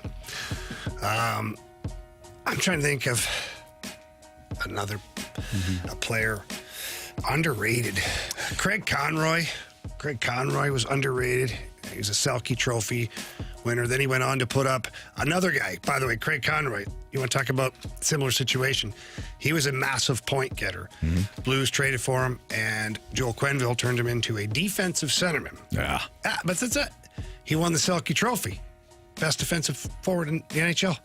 Got traded to the Calgary Flames, put up 100 points, playing alongside Jerome McGinley. So he finally got to play the way he was supposed to play. And he put up 100 points. A C note. Yep. With Craig Conroy, I'll go Craig Conroy. I think mine would be Scott Young. Yeah, he's one of my was good. favorites. Scotty Young, yeah. Number 48, I believe, was his He number. was, yeah, that was it. Brad Thompson was 48. He was. Yeah, different sport, but yes, equally good guy. Yeah. Someone here said Jay Bowmeister. Very underrated. Can you be Can you be a Hall of Famer and be underrated? But he was hated here for a while. Yeah. People hated him, and now they love him. It's like they forgot that they hated him for a while. I'll never forget. We're doing radio, and others like, Bowmeister, he sucks. Get rid of this guy. Oh my God, get him a trophy. Get him a statue outside now. Like, what? You're the same person that wanted him to burn his gear. What about Adam Cracknell? Oh, God. On that fourth line. Yeah, he's a good dude, man. The CPR line? Yes. I love that line. Man, the Blues have had some good fourth lines over the years, They haven't really they? have. Yep. If you got a nickname for a line, I remember the STL line. Yeah. STL, CPR. One of those players. Oh, never mind. They had the CPA line, CPA, which was Conroy, Pellerin, and Atchinham. Scott Pellerin. CPR was Cracknell, Porter, Reeves. Yeah. Nice. Waterboy drops in. His brother, Charlie Conway, was a great leader and coach. Different. No, there's Conway and Conroy. Either way, solid documentary on Charlie Conway. Yeah. And just his overall leadership abilities. Until the third one. Then That was a little he got weird. a little selfish. His Well, mom he went through didn't puberty and became a high schooler. I think his It mom happens. was a little too involved with the team, quite honestly. With the coach. Yeah, well, whatever. I mean, that first season maybe. But after that. Never saw her after that, did we? No, we didn't. No. Well, once Gordon Bombay got to play a little minors in the NHL, And you got to he dropped Conway's mother, hang out with Iceland. which is Yeah, disgusting. he went and got ice cream with He sure the did. trainer. Yeah, he did. He sure does. Is that what you call it? They went and got. I mean, they No, did. they literally You got literally ice saw cream. it. It's called. Trainer, or is it a medical therapist? Well, I think she was a trainer or something. Oh, okay. I don't know. Yeah. I'm just wondering if that's what you call it. Yeah. Trainer and the USA tutor. Little fling that's there true. as well. Yeah, yeah. Same documentary. He's all over. He's a Jerry Springer show. Boy, Gordon Bombay, I often regard as one of the greatest general managers in sports history. Also, maybe kind of a scumbag. Well, he was a hell of a lawyer. I think people forget about that. He was a lawyer. Yeah, won a lot. He did. And he celebrated, unfortunately, too much, which is how we got the That Ducks. almost cost him everything. Or But or District 5. in almost costing him everything, it gave him even more. Everything. well said, Jamie. Well said. Well said. In losing everything, he actually gained it all. So, good call. Well, Anthony, it's not worth winning unless you can't win big. Right? That's right. Absolutely. Yep. Absolutely. Have you guys ever seen where they break down the stats from Gordon Bombay that season when he was a Hawk? He had like 100 goals or something. He would have scored like every 6 seconds in every game. That's a player. Well, he ended up ringing the bar on that penalty did. shot, And which then ruined his career. Yeah, ruined his career. All Swedish, no finish on that one. Which, by the way, growing up as a child, that goalie at the beginning of the first documentary scared the you-know-what out of me. He had that little, like, clown white? Jason mask. It was all white. Yeah, the white mask. Yep. I hated that scene because I was so scared of the goalie mask. Oh, man, I'm sorry for you. Yeah, sorry, brother. All right, let's continue with these questions. The Air Comfort Service text line, 314-399-9646. Sports Six Pack Part 2 next.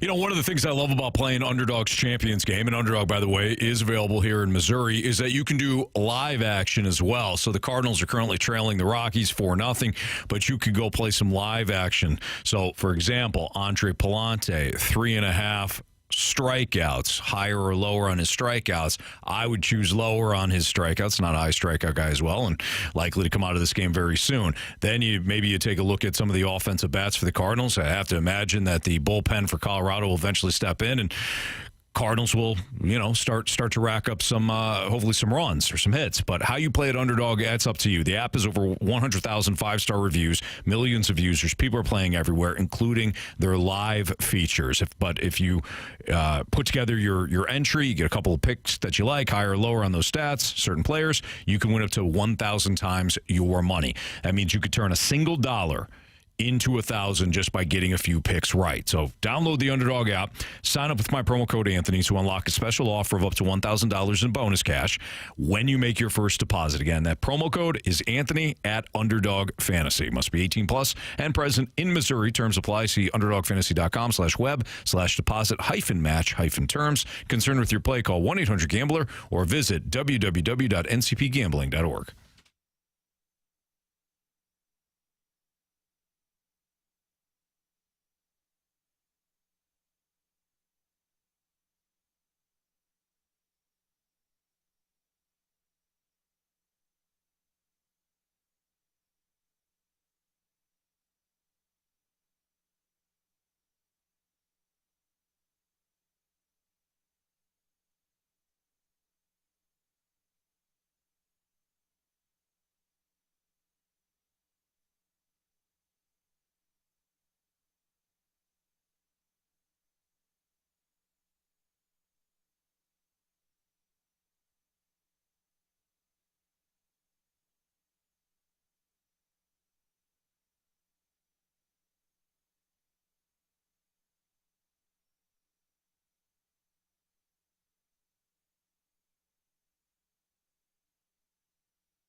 101 ESPN Sports Center.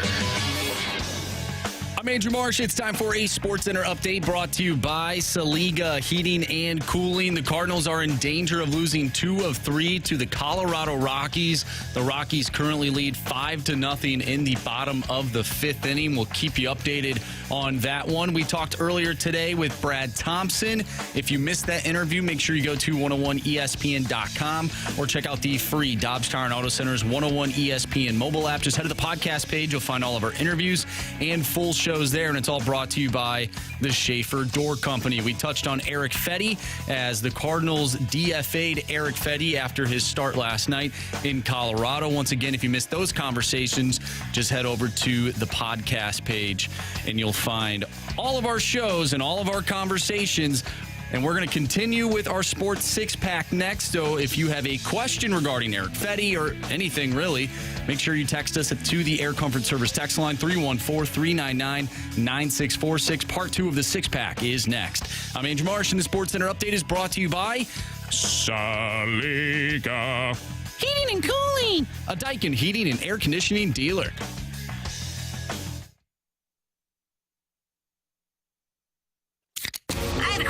It's time for the Fast Lane to answer your sports questions. I want to ask you a bunch of questions, and I want to have them answered immediately. Asking me all these weird questions. Answer the question. Answer the question. Answer me! The Sports Six-Pack is now. Part 2 of the Sports Six-Pack is right now with Andrew Marsh and Jamie Rivers. I'm Anthony Stalter. Carey joins us in about 20 minutes from Las Vegas. He's at the Big Ten Media Days. All right, Marsh, question 4, please. Question number 4. This one comes from Continental Courtney. The Cardinals, as an organization, has only stayed relevant because of their history. But how much longer can this organization stay relevant based on their history when losing seasons and missing playoffs are starting to become a part of their history? I think it's going to take a long time for something like that. Like, the Steelers haven't won a playoff game in a long time. Are the Steelers irrelevant? No, but they're kind of in that middling mess every year. I think the Cardinals are in the middling mess. I think there's more entertainment value, though, brought to the NFL. So you can be bad comp. You can be a dumpster fire like the Cleveland Browns and still be entertaining. And still be relevant. But I'm trying to think of what's a wrong with the parallel. Cleveland Browns? Well, their photographers are falling into the lake, Jamie. Did you see that? If you have not seen the video in which the Browns unveiled the new helmet, it's like a big helmet. Which looks terrible, by the way. A big inflatable helmet. On the water, on a raft. On the water, on the raft, and the photographer that was there fell into the river. After they unveiled the helmet, I mean, almost immediately. The mascot has to throw him a life jacket.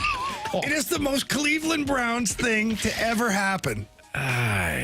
Like, when you look up Cleveland Browns on the internet, that should just be the video that depicts everything. Right. Bad helmet, guy falls in the water, like...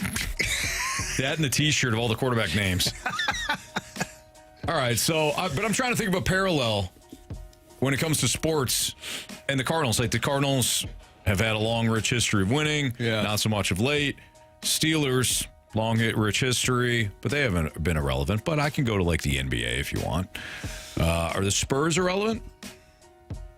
No, because I think there's more entertainment value overall for the game of basketball and football over Major League Baseball. The Spurs have Victor Wembanyama. Red Wings haven't won in a long time. Yeah, I think they're kind of falling out of relevancy. Other than Stevie Y's project, that no one really cares about the Red Wings anymore. Jamie? Like, I think they've fallen from grace when Jamie was with them. Are the Red Wings irrelevant? Well, I think the year was 05-06. They made a horrible trade. They traded a very popular player away to the Phoenix Coyotes. Hold on. No? What? I have intimate knowledge, because I was in Detroit then, that player may have taken a slap shot at a front office member. No! No, it wasn't front office. He's the head coach. He's the head coach. Thank you. May have taken a slap shot at the head coach. Yeah, you missed Mike him, Babcock. though, on purpose. Was it Babcock? I don't. What are you asking me for? You think I'm the guy who did it? Yes, it's exactly. Yes, exactly it was what I Mike Babcock. He was just showing off his slap shot, Anthony. What's wrong with that? Well, how dare the guy come out and make sure I'm touching the boards when I do my skating drill? Really, pal? Aren't you supposed to? Yeah, but he was making sure I acted like I was cheating the drill or something. And I was like, I don't cheat the damn drill ever. I can't. If I cheat the drill, I get benched. You're out here making sure I'm not cheating the drill. Get back in your hole. What? Right? It can happen. Yeah, Miami, great, obviously in the early 2000s. How about an even recent one? What about USC? Yeah, but I don't think they're irrelevant because everybody keeps hoping that USC will eventually be. They still get talked about. Yeah, They relevant. do. Lincoln Riley goes there. Yeah. Big to do. Like when you're irrelevant, nobody cares, period. I'm also thinking big brand, historic brand that is kind of in the mushy middle. You know, USC is slightly relevant, but they're not good enough to actually do anything, and they're always doing the wrong things, in my opinion. They're not going about it the right way. Fair. But I still think, I guess, long story short, I still think it's going to take a while for the Cardinals to become irrelevant. I mean, a lot of losing for them to become irrelevant. Question number 5. From the 618, what is your guys' favorite fast lane inside joke? Ooh. I don't know if we can repeat these. I don't, yeah. Well, probably one that we always say One on that's- air. One on air? Like mine would be Legends Never Die. That's a good one. Yeah, that's a good one. We stopped doing that for a while, but that's a good one. And that, of course, is because I hate inside jokes that aren't explained to new people. Yeah. So if you're new, the Legends Never Die came from the promotion we used to run for the Blues. Yeah. It's like, the Blues are in Minnesota tonight. It's like, Legends Never Die. Yeah. And we've heard it so much It that was we a lot. just started repeating it. Inside jokes. Like it would be something that we Like the Nolan or that we know, right? Yeah. Right? Yes. Correct. Okay. Right. Right. Splashback Deuce says Andrew Brandt. That's a good That one. was a That's a good one. callback. Clear at camp. Clear at camp from Clear at camp is a good one. 816 says Stalter on the fumble. I'm surprised Bacon Wrap Wiener didn't mention that one. Derrick He loves Henry's that one. The 314. I'm sorry that you feel that way. And so that is speaking good. of Bacon Wrap Wiener, he just said that too. Yeah. Yeah, I'm sorry to feel that. We got quite a few stupid things we Oh, do. this is a great one. Where are we? I mean, honestly, probably the best one now that I'm thinking about it has to be the sick turtle. That has to be the best one. People come up to me like when we're at Did I events say, and can you help things me like with my that. sick relative? No, they somebody, I can't remember who it was. Somebody recently told me that they used that. They used that with a kid. What? Not a child. Well, no. They told the child Okay. that the animal was I sick. thought they said the child's sick. No, Yeah. Anthony, we don't want that. No, not at all. Yeah. My gosh. Yeah, Splashback Deuce says that the sick turtle, blue heron. John K, go fast lane yourself. Krista, my wife, likes that one. Go fast lane yourself. Pack a lunch. Yeah, that's pretty Pack a lunch, yeah. We got a lot. We had more than I thought, and we couldn't even remember them. So would you say the inside joke, the movie documentary thing? Yeah. Yeah. I think that's my favorite. Or, yeah, whenever we refer to any movie as a documentary. Yeah. Yeah, 100%. And Or then if we actually you confuse just start people. describing the program is like something we lived through. Yeah. Yeah. I say that's pretty much it right there. Yeah. All right. So I guess all of them are of our favorites, right? Is that what you say? Absolutely. Every single one of them. As a whole, Anthony. As a whole. Marshy. No, hold on. We're going to do this right. As a whole. Carey. You always got to do the one that's not here. All right. Cardinals DFA'd Erick Fedde today, which, hey, it had to happen, right? If you want to leave us a mic drop, tell us what you think about John Mozeliak's, his recent history here and whether or not that has changed your perspective on Oli. The other thing is this front office is still in charge of the trade deadline, and that's a bad thing. That's next to 101 ESPN.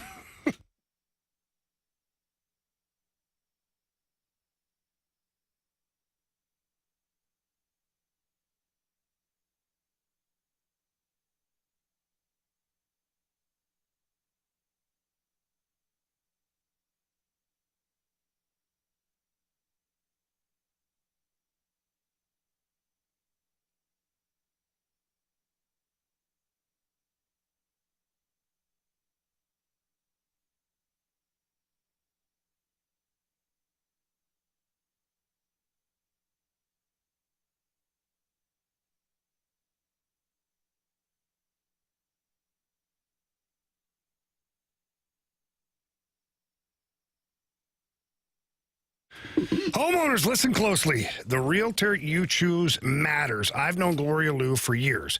I've seen her proven systems and guarantees. I've met her thrilled clients. And with Gloria Liu at Your Home Sold Guaranteed Realty, you're going to get real results. That's right. Gloria makes buying and selling very simple. Gloria has over 24,000 buyers in waiting. So your home, it might already be sold. The moment you list it, she may have a buyer for it. And her team, by the way, they sell for top dollar, and that boosts your profits. They sell fast. Gloria closes a home sale just about every other day, unlike some agents where it's 4, 5, maybe 6 in a year. That's not going to work for you. Gloria will also guarantee in writing to sell your home at 100% of market value, or she will pay you the difference. So please get ready to pack your things, because you're going to call Gloria Liu and she's going to get that home sold for you really fast and for the most money. And all you have to do is give her a call. Tell her Jamie Rivers sent you in. Her number's 314-325-6888. That's 314-325-6888. Or you can always visit GloriaHasTheBuyers.com. As always, seller and Gloria must agree upon price and possession date.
This is Fastlane on 101 to ESPN. What if I told you that this front office for the Cardinals still has one more trade deadline? in which they could still do some damage. Would that leave you excited, Define Jamie? damage. Define damage. Well, Tommy Edman,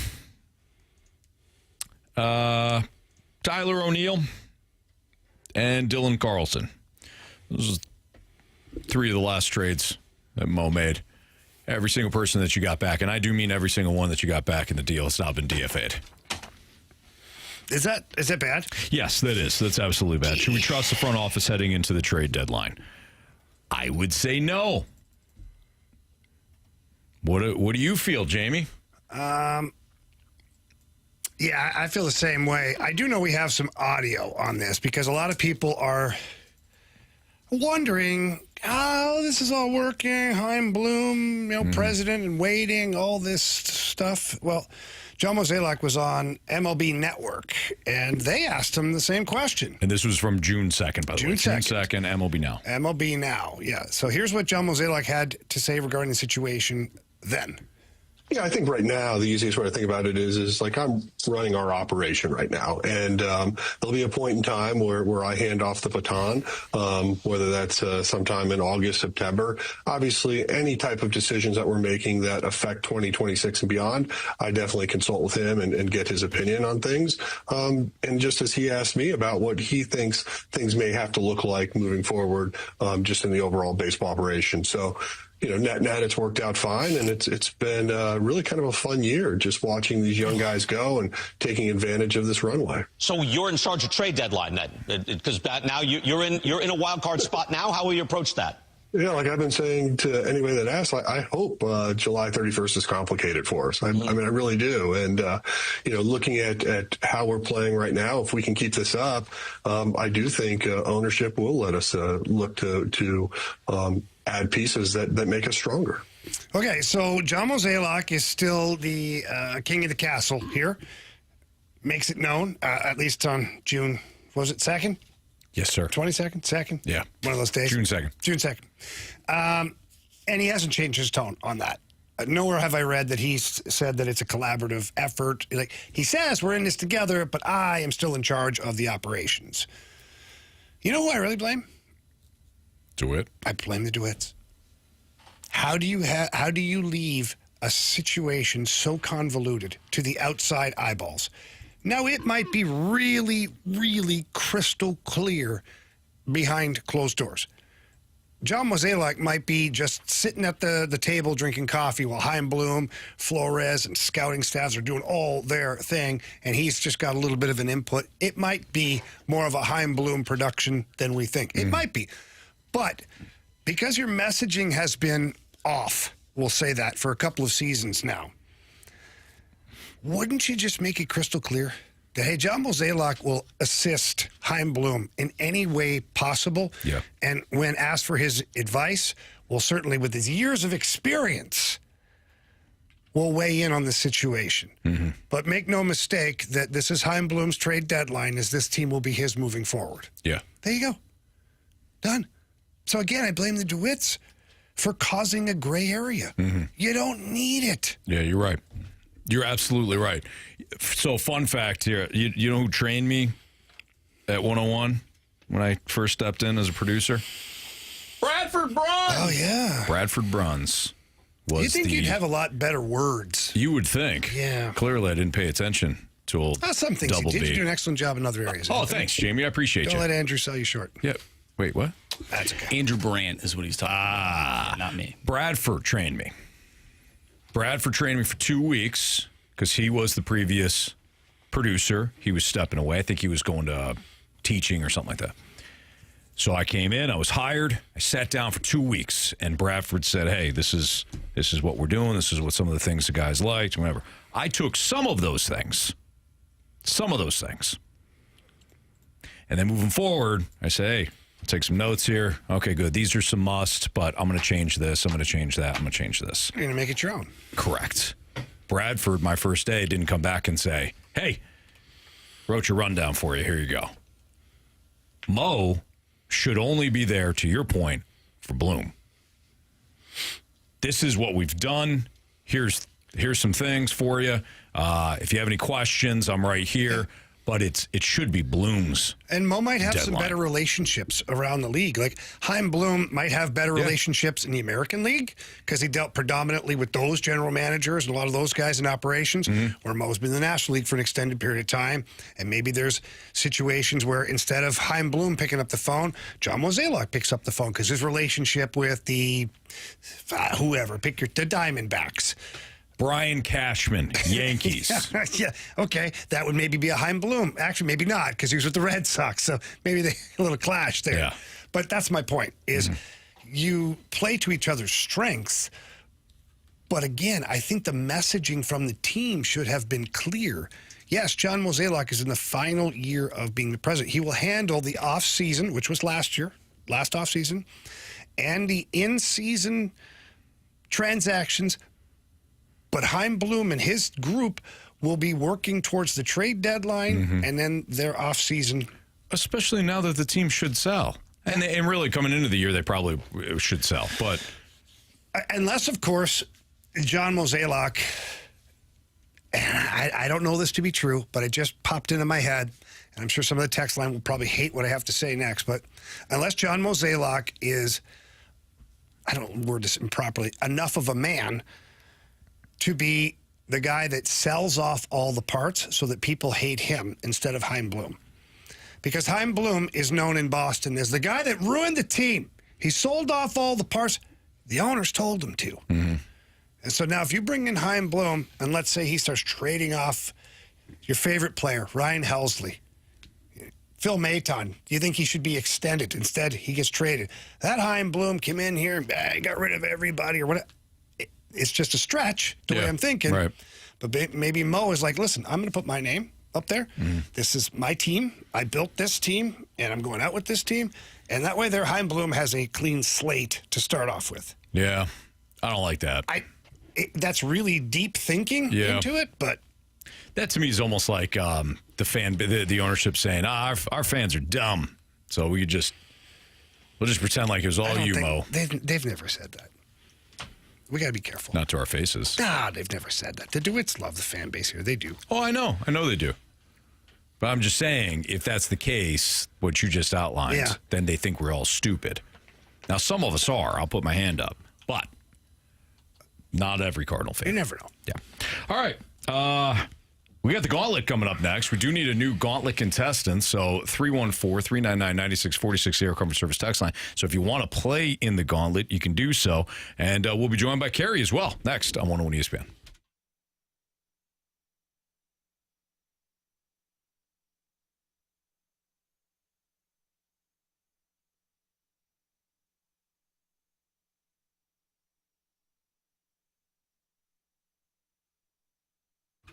Right now at Auto Centers Nissan, they've got their Wiggity Hot Lot Blowout, and you can enjoy 0% APR for 60 months, 0 down, and no payments for 3 months on 2025 Rogues, Pathfinders, and Muranos. They've got a great selection at Auto Centers Nissan. How great?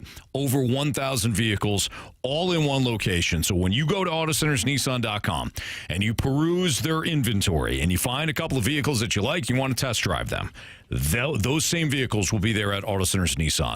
No lot hopping, no chasing down different dealerships to make sure that you get the car that you like. We're talking about one lot, one location, and it's all at Auto Centers. If you're looking at used cars, Auto Centers has 0 down and no payments for 3 months. And remember, at Auto Centers Nissan, every new vehicle comes with dealer pricing, a lifetime warranty, and a 30-day return promise. So go to Auto Centers Nissan in Herculaneum. Tell them that Anthony Stalter sent you, and also visit AutoCentersNissan.com while that Wiggity Hot Lot Blowout is going on. It's Auto Centers Nissan.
warriors. 4 categories, 1 challenger.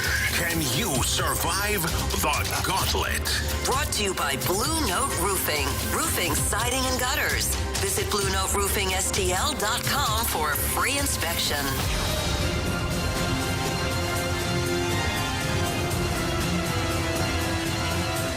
4:05, your time check is brought to you by Clarkson Jewelers, an officially licensed Rolex jeweler. It's the Fast Lane on 101 ESPN. You've got Andrew Marsh, Carey Davis, who's joining us right now. CD, you got us? Yeah, I got you. Can you hear me? All right, yep, absolutely. Loud and clear. And Jamie Rivers is around here as well somewhere. He's on the phone, probably talking to somebody very important. We also have Andrew on the line right now. What's up, Andrew? Hey, how you doing, Anthony? Hey, we're doing great. So we got a couple of Andrews on the line right now. We appreciate you playing. Thanks for listening. You got the whole Fast Lane crew here. Would you like to take on the whole Fast Lane crew? Oh, you didn't mean it that way. Huh? I think you meant the Fast Lane crew, the whole effing crew. Oh, no. The whole show is... You got to watch how you say things, right, Carey? No. Whole show is here. So, it's both. Andrew, would you like to take on Andrew, CD, Jamie, or me? I'm coming for Andrew Marsh. Oh, little Andrew on Andrew crime. I like this. Oh, thank you. You all right there? Just sound like a grenade went off. Yeah, you all right, Andrew? I am. I'm driving right now. I'm talking via Bluetooth, hands-free. All right, well, be careful, man. Yeah, be careful out there. All right. So, Andrew, tell Marshy to spin that wheel. Marshy, spin that wheel, buddy. All right, here we go. Marsh, how about you get the hell out of here? All right? Andrew, what are you hoping for, kid? Uh-oh. Andrew, we're struggling. Can you hear us or not? I can hear you. Can you hear me? No, we lost you a bunch there. Now we can, but what? Now we can. What were you hoping for? Random, honestly. Wow. Wow, you got your wish, buddy. It is smokes. random today. It is. All right, so you're going to get 4 Does random... Carey need a picture of this? Yeah, he probably does, right? Yeah. Jamie, how about you? I need a copy. Jamie, send me a picture. Yeah. I'll send you a picture, Carey. Don't you worry. Hey, of the Gauntlet questions, okay? Sorry. Yeah, Jamie, send me a picture. All right, Andrew, you're going to get 4 random questions, all worth 2 points unless you ask for the options. If you ask for the options, those questions are worth 1 point. Are you ready? Yes, sir, I am. All right, question 1. Terry Bollea is the real name for which professional wrestling icon? Well, I was not into wrestling at all growing up, so I definitely...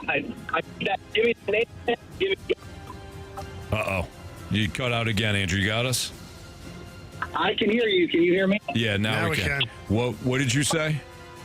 I'm pulling off the side of the road and keep it connected. Options is what he said, Anthony. Options? I speak Morse code. Okay, great. Thanks, Options, Jamie. please. All right, here we go. Options, please. Here you go. Hulk Hogan, The Undertaker, or The Miz? Let's go Undertaker. Final answer.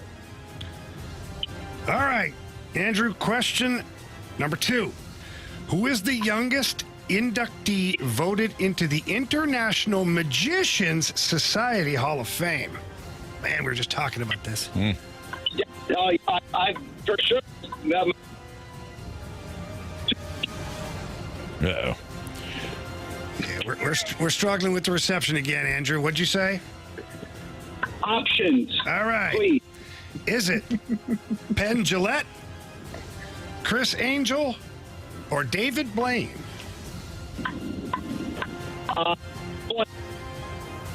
Is that David Blaine? David Blaine. Final answer? Final answer. All right. All right, Andrew, question number 3. What is Stuart Little's favorite toy, which features prominently in several E.B. White's classic stories?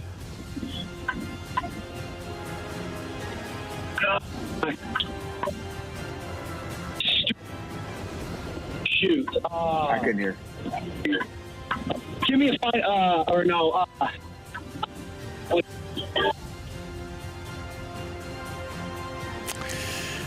Andrew, you still there? I'm here. I'm trying to get I'm trying to find a better shot. Do you want some options from CD? Option. All right. His trusty cheese dispenser, his colorful spinning wheel, or his model sailboat?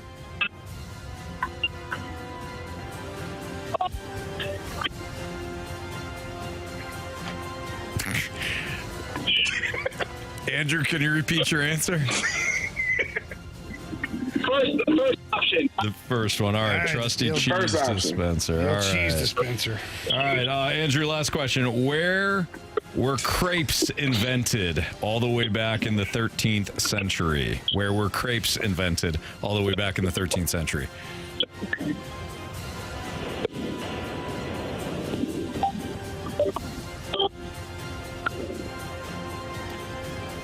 Would you like the options?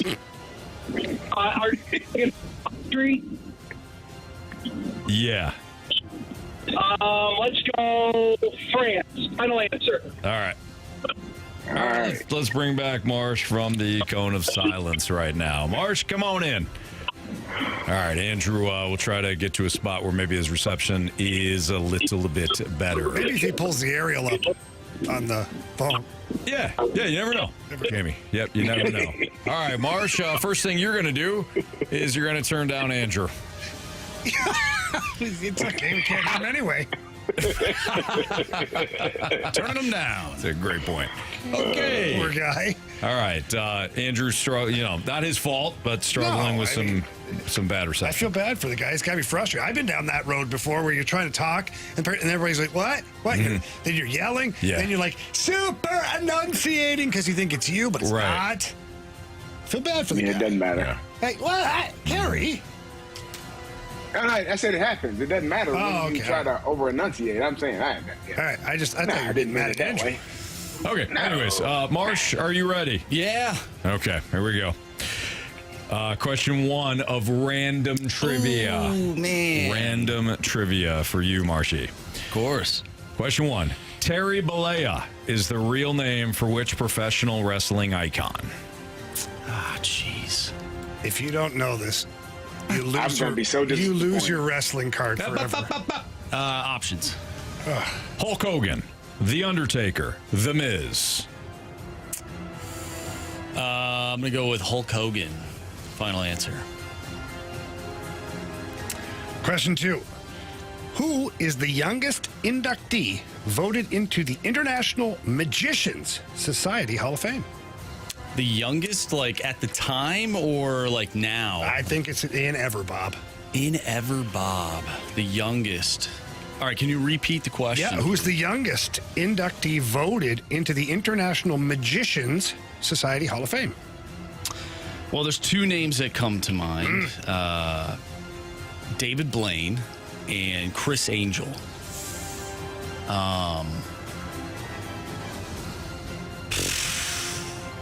Which one was pretty young?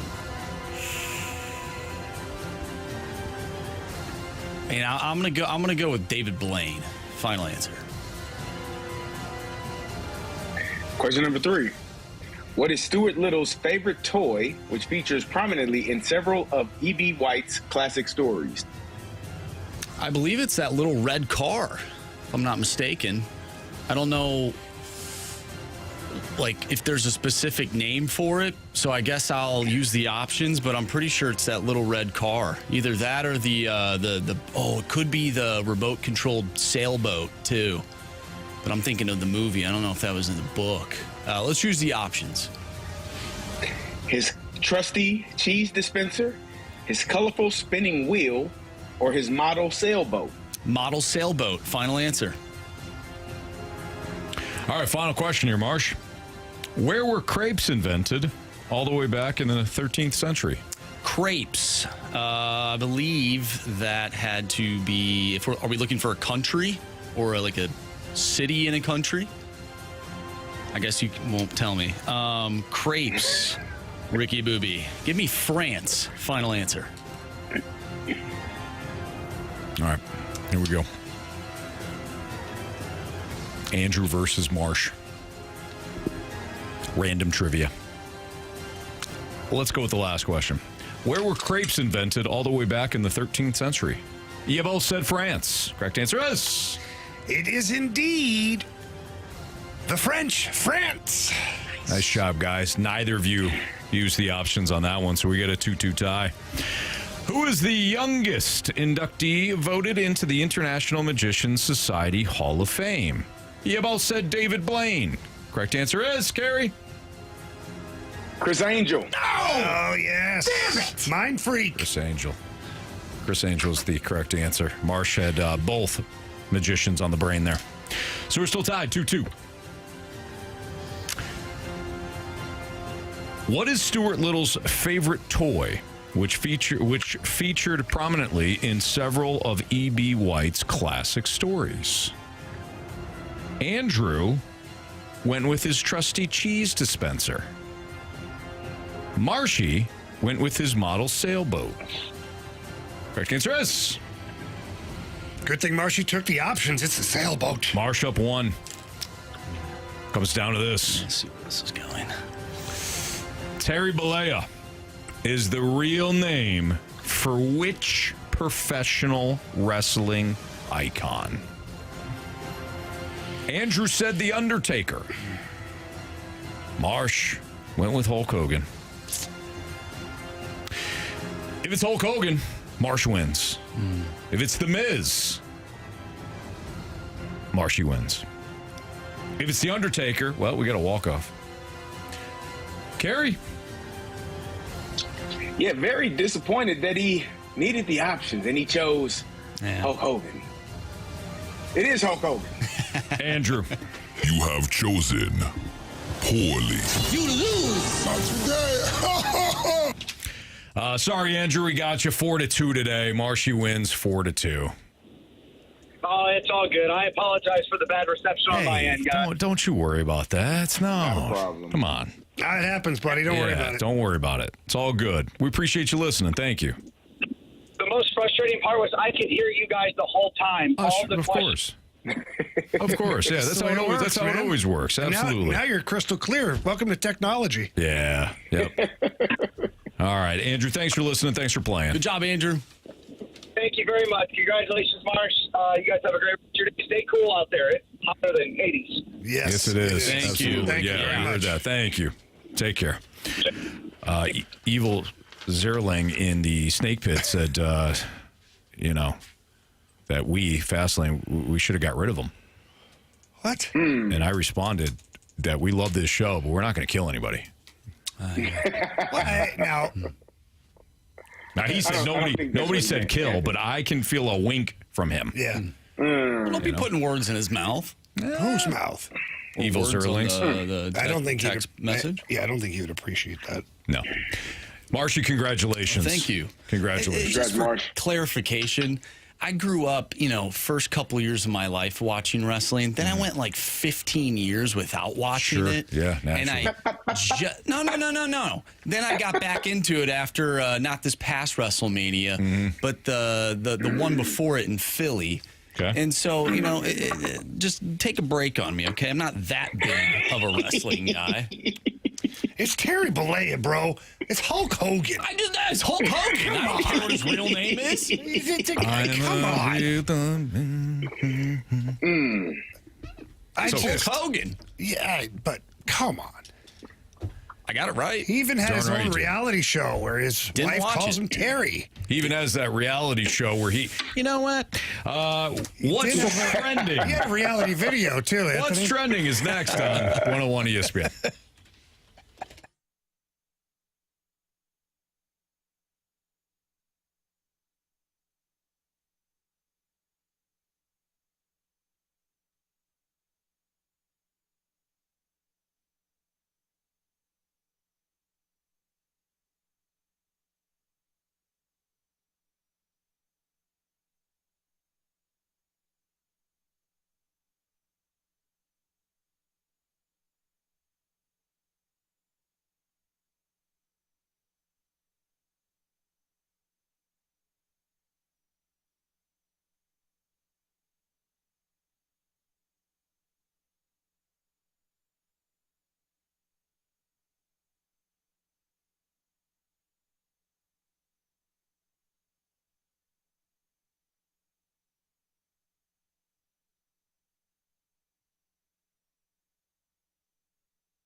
topics in the sports world? What in the wide world of sports is going on here? It's time to find out with What's Trending? Brought to you by Elite Comfort Experts. Heating and cooling with no gimmicks, just guarantees. EliteComfortExperts.com.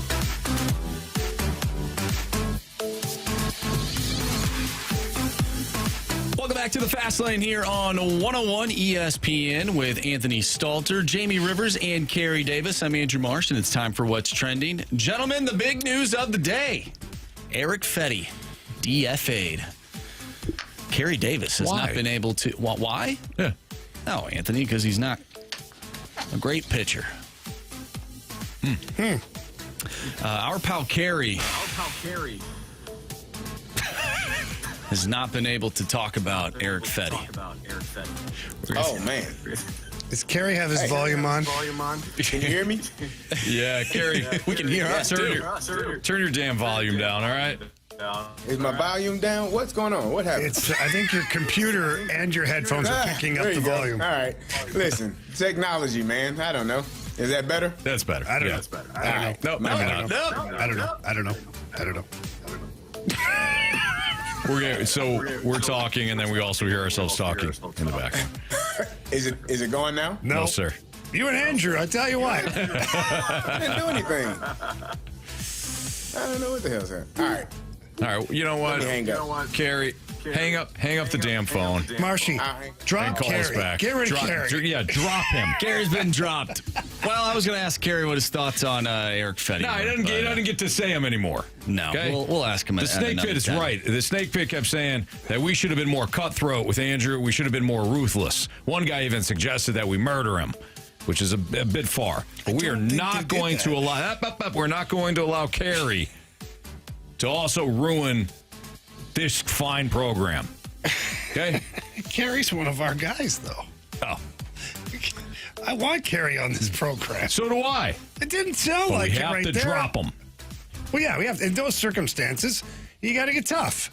Carey understands that. All right, should we try him again? He's back. Sure. Carey, you got us?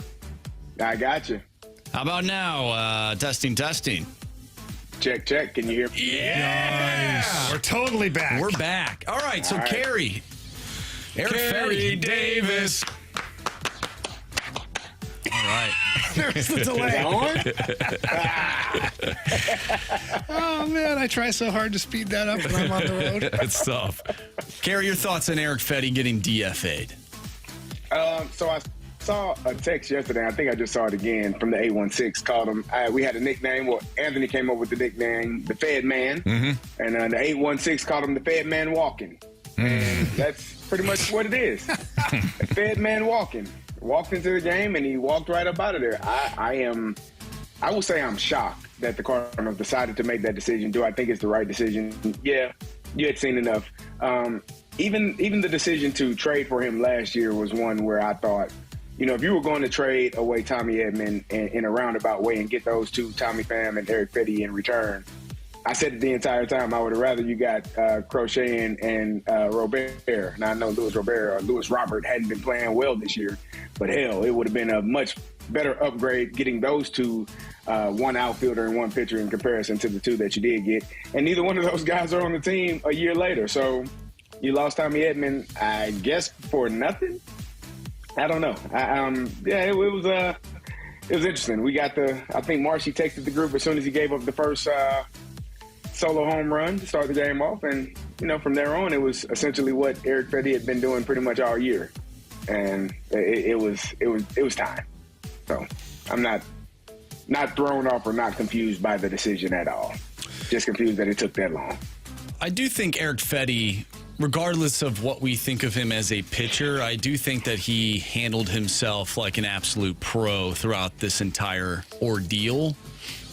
Could you say the same thing about one of the other guys and how he has spoken to the media after performances? Do you think they're the same? If you're talking about Miles McColas, I don't like what you're doing.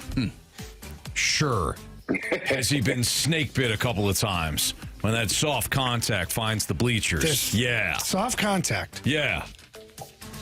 But ultimately, there's only a handful of pitches in each of Miles Michaelis' starts that have wound up being souvenirs for the fans. Okay, you take those out, we're talking about a really good 2 2/3 innings pitcher. 2 bad pitches, both homers. Beyond that, pretty solid. Exactly. So I don't like what you're doing. What? No, you're suggesting that Miles Michaelis, after he gives up 6 home runs, goes to the media and says, you know what? That's baseball. I don't like it. I don't like it, Marsh. I'm sorry, Anthony, that you feel that way. It's fair. That's fair. Yeah, no, he has been a pro, though. Erick Fedde, you're right. He was a pro. Well, what are you supposed to do? Not much you can You're say. not bad. Like, what? I mean, what? Yeah, what do you want to There say? is about 8. I mean, there's not much you can say. It'd be like if every time Carey touched the ball, he fumbled it. He said, what's he going to say to the media?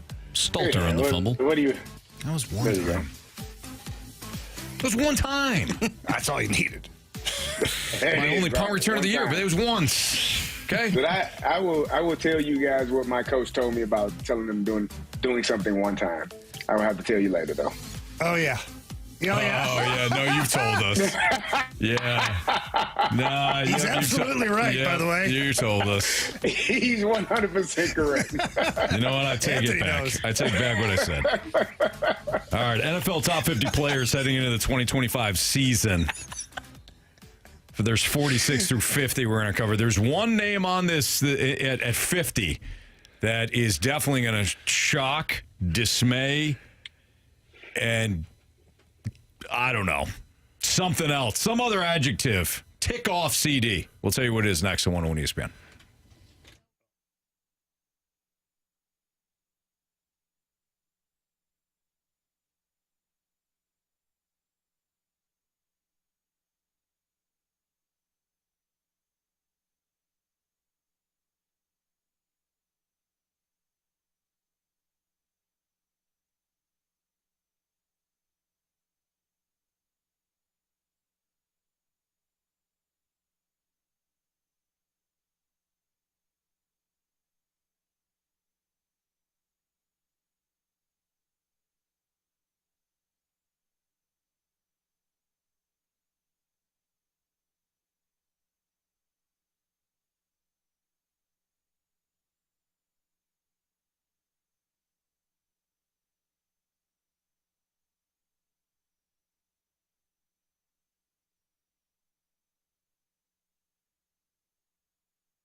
101 ESPN Sports Center.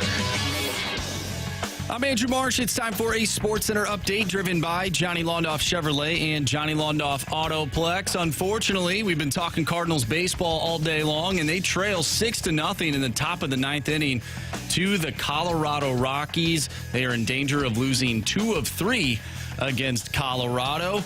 After last night's interesting game, Erick Fedde was DFA'd, and we talked about that earlier in the show. We have continued to talk about that and John Mozeliak's moves throughout the entire show. And if you missed those conversations, including our interview with Brad Thompson, make sure you go to 101ESPN.com or check out the free Dobbs Tire and Auto Center's 101 ESPN mobile app. Just head to the podcast page. You'll find all of our interviews and all of our shows. And it's all brought to you by the Schaefer Door Company. We are going to change things up and talk some NFL. NFL top 50 players heading into the 2025 season. We'll go through the first 5, so 46 through 50. That is coming up next right here in the Fast Lane. I'm Andrew Marsh, and this Sports Center update is driven by Johnny Londoff Chevrolet and Johnny Londoff Autoplex. See them at londoff.com. Chevy, together we drive. Are you kidding me?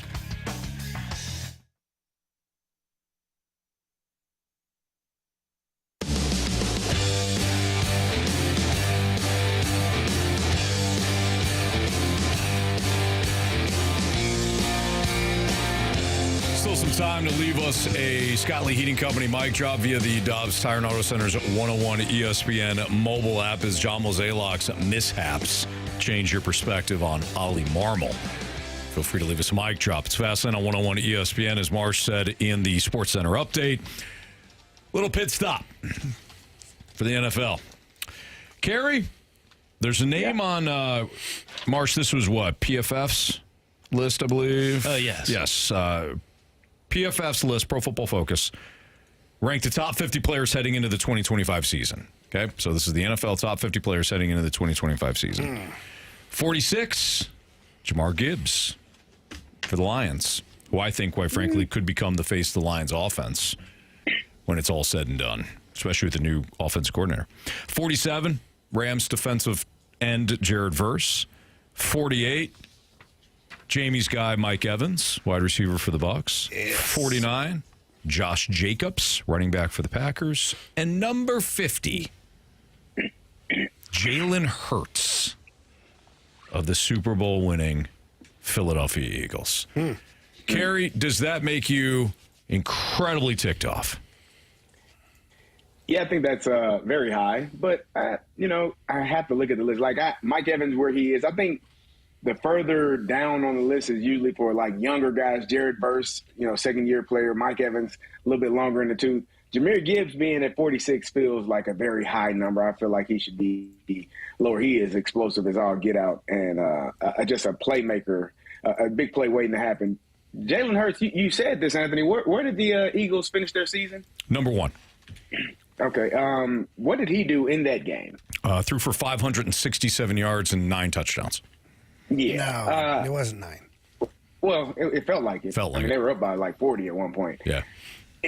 Jalen Hurts, we just had, I don't know if you all saw this, Cam Newton said a couple of days ago that Jalen Hurts is more like a game manager than he is a guy that the team really relies on and puts the ball in his hand to make plays. They just don't want him to mess it up. And I disagree with that. I think Jalen Hurts does everything he's supposed to do. He's a mobile quarterback. He has elite playmaking talent on the outside and in the backfield, and he puts the ball where he needs to put it at. And when a big play needs to be made, Jalen Hurts is the one that's making it as well. So number 50 feels like that's a very high number. I would need to see the rest of the list to kind of see where he could be slotted in. But I would put him ahead of Jared Verse. I wouldn't have him at 50 and Jared Verse is at 48 or 49. At least a couple of spots up.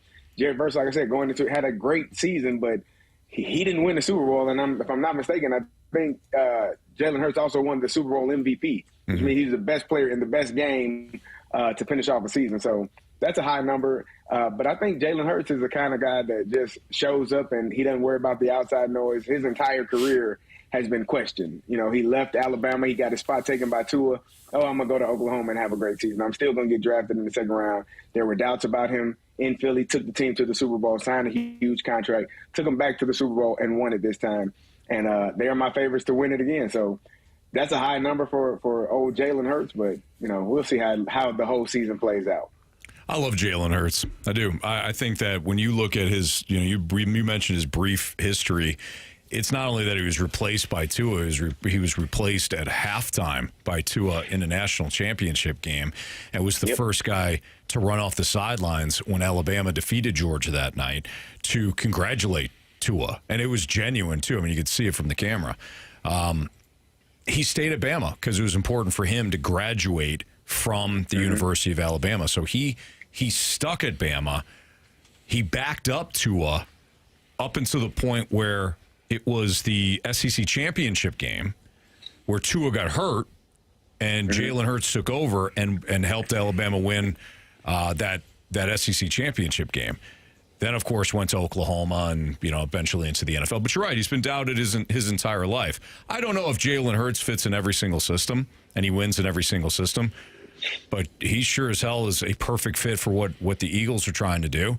And he's somebody that's going to impact more than just the passing game, and you have to factor that in. Sometimes you have to go beyond the numbers to realize the importance and the impact of a player. So I'm with you, CD. I think that Jalen Hurts probably should be a lot higher on this list. What do you think about Jahmyr Gibbs, though, potentially being the face of that Lions offense? With Ben Johnson moving on. Yeah, it's going to be interesting to see how that. I mean, he's still splitting carries in the backfield. And those two do a great job, him and David Montgomery. I think Jared Goff is the face of that team. I mean, that team, that offense, he's going to be the one to get the ball in the playmakers' hands. I think Jameson Williams is probably going to have a bigger step and more involved in the offense than he has been. He had a great season last year. They just got weapons all over the place. But Jahmyr Gibbs, for me, I do agree. He's a playmaker and a big play waiting to happen anytime you put the ball in his hands. But I think the face of the team and the face of that offense is still runs through Jared Goff. Jamie, that's your team. I agree. The fact that there's no clear-cut number one running back in Detroit. Now, they're also very stylistically very different as well. I think they complement each other well. It's nice to have two weapons like that in the backfield, but it's got to go through Jared Goff, man. It's got to be. I mean, he's got Amon-Ra St. Brown. He's got to distribute the ball around. It's going to be interesting to see how Jared Goff performs with a new offensive coordinator.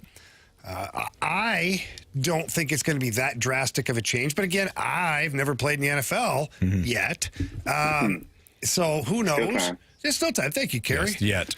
It's right. You never know. But yes, Jared Goff to me has to be the face of that franchise. He has to be. If you don't have the quarterback, you don't have anything. Unless your face is actually our guy Dan Campbell.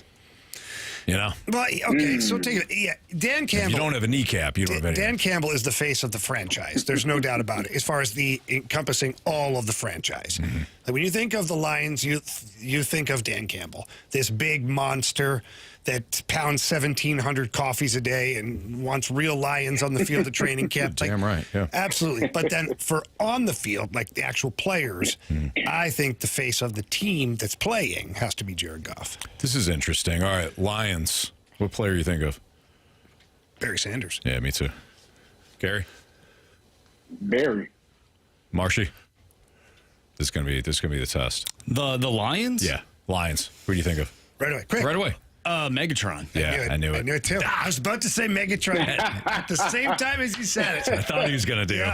Yeah. Packers. Brett Favre. Same. CD? Aaron Rodgers. Because he's a Steeler. Yeah. Packers. Greg Jennings. Wow. One fast lane leg. How about that? Wow. It's a video. It's a fun game. Look it up. Wait, what? I said it's a fun game. This is for a lot of teams. Okay. Give us another one. Yeah. Come on, let's stop now, Anthony. Let's keep going through the north. The Rockies. Yeah. The Rockies. Yeah. Oh, Todd Helton. Todd Helton. Matt Holliday. All right. What do you mean that? He's a Cardinal. Damn Rocky. Chicago Bears. Dick Butkus. Walter Payton. I thought Walter Payton too. I said Dick Butkus on the brain. Of course you did. I wonder why. That's a violent man, Carey. He was. Minnesota Vikings. Oh, wow. Chris Carter. Yeah, I was going to say Randy Moss. Christian Ponder. Whoa. I'm kidding. Stop it. It's got to be Kirk Cousins, right? I would think of one Ponder, but it ain't Christian. No, seriously. Adrian Peterson. Adrian Peterson. Yeah. All right. Point. Christian Ponder, he was terrible. Yeah, he was. He was so bad. He's done all right for himself. Yeah, he was absolutely terrible. If you want to be depressed, Jack's got some great information in the snake pit today. Cardinals today were the third team in 2025 to be shut out at Coors Field. Rockies on 5-10, 21-0 versus the San Diego Padres. But, it was a lot closer than that 21-0 score. Rockies on 5-22, they lost 2-0 to the Phillies. And the Cardinals today lost 6-0 to the Rockies. First shutout for Colorado in 220 games. Oh, my goodness. Remember in May where they were good? Oh, my goodness. That's terrible. I told you, Absolutely. Carey, you can't be riding the roller man. coaster. I've been telling you all year. I tried to tell y'all. Nobody listens to me. We all Get off listen that to damn you. roller coaster. Nah. We all listen to Yeah, you. this is exciting. I'm like, let's wait and see. Okay. No, enjoy it. Nah, don't worry about it. Yeah. All right. Yeah. Moving on. Moving on. 49ers. Jerry Rice. Yeah, he took mine. Who's yours? Jerry Rice. Oh, I was going Joe, too. Joe Montana, yeah. Joe Cool, CD. Joe Cool. Joe Montana. Joe Burrow has had a great season last year, right? Honestly, it's Joe Willie. Joe Namath. Okay. New York Jets. New York Jets? Ooh, it's got to be Mark Sanchez. Curtis Martin. Oh, what about you? Mark Gastineau. Mark Gastineau's a good pull. Yeah. Denver Broncos. Elway. Peyton Manning. John Elway. Elway, yeah. Raiders. Lyle Alzado. Really? Howie Long. You don't think of anybody, do you, Marsh? No, I'm just. That's a tough era for. No, the Raiders. That would be. You got Derek Carr. Oh my goodness. That's a tough era for Marsh. It is. For his age bracket, that's tough. Like That's Howie tough. Long, that Howie one makes Long's sense. a good one. Lyle Alzado, he's a legend, too. Yeah. You remember him? Jerry Rice. Randy the Moss. black curly hair and the beard. He played with Howie Long. He was a psychopath. Oh, yeah. He got busted for steroids. Yeah. What? No. He was like, "Blah." Son of a. Okay. Actually, growing up, the Raiders were pretty good. They were in the Super Bowl. That's true, they were. And they got screwed over by Tom Brady in the tuck Gannon. rule. Yes, they did. Yeah, they also got worked by the Tampa Bay Bucks. Yes, they did. They did. Yeah, but you're right. Charles Woodson got absolutely screwed by Tom Brady and company. All right, we could do a Cardinals recap, but why depress us even more? Rules are rules, Tom Brady fan. So why don't we do Prove Me Wrong? So send in your Prove Me Wrongs.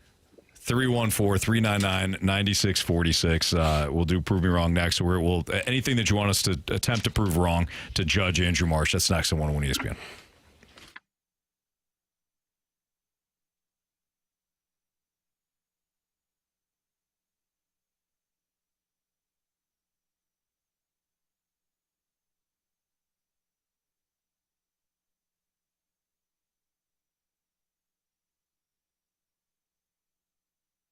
All right, you guys hear me talking on here all the time about good investing. It starts with farmland. It really does. And it's not just for, the billionaires of the world. By the way, there's a reason that those people with all that money are investing in farmland. They understand that it's got steady returns, good growth, all of that stuff. They love doing smart things with their money. That's Warren Buffett, Bill Gates, Shad Khan. These guys are all doing it. But you don't have to have all that money like they do either to invest in farmland. What you need to do, though, is call AgVest. They have helped leading financial institutions manage over $900 million in farmland deals, and they're licensed in 10 states. And also, if you own farmland, you can get in on this, too. AgVest can help you maximize the value of your farmland with full service management from sourcing and diligence to rent and tenant selection. Again, this is a great investment with steady returns, long-term growth, and it's not just for the rich. If you want more information or you're thinking about investing smartly, wisely, then call my guy, Chris Bronner. He's the founder of AgVest. Tell him Jamie Rivers sent you in. His number is 618-520-7022. Again, that's 618-520-7022. Or you can visit agvestadvisors.com. Remember, buy land. They're not making it anymore.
Prove me wrong, kids.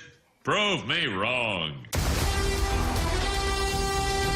All right, this is where you can send in your statements that either Jamie, Carey, or me will have to prove wrong in front of the judge, Andrew Marsh, who is now on his bench. It's at the judge bench. Judge, how are you today? Oh, I'm doing great. All right, awesome. I'm doing fantastic. Excellent. What is our first case, Judge?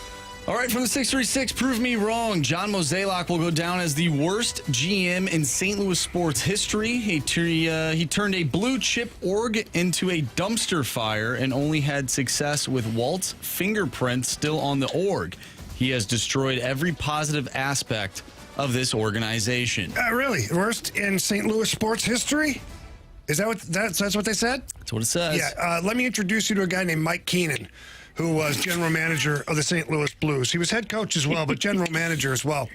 He brought in household names like Charlie Huddy, Stephane Matteau, Greg Gilbert, Craig McTavish, all of the oldest players in the league. He brought those guys in because we were an up-and-coming team at the time.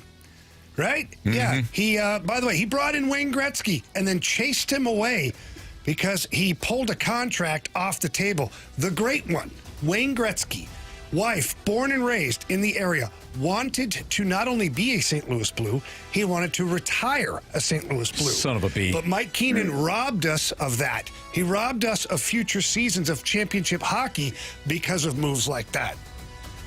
So you're talking about John Mozeliak? Yeah, he made a bad trade for Erick Fedde. That's fine. When you screw up the great one, you lose, man. Well said. I didn't even think most second. Billy Devaney did some real damage with the Rams, too. 314 says Kevin Demoff is begging to get a shout out. But Demoff was in the jail. So Billy Devaney for the Rams, 12-52, one of the worst stretches in NFL history. Hired Spags as the head coach and went 10-38. 2009 first round pick was Jason Smith. Remember Jason Smith? Neither does anybody else. He presided over the one of the absolute lowest points in St. Louis Rams history. But I like yours too, Jamie. I lived it, so you did. You knew. Had emotion. Anthony kind of lived it too.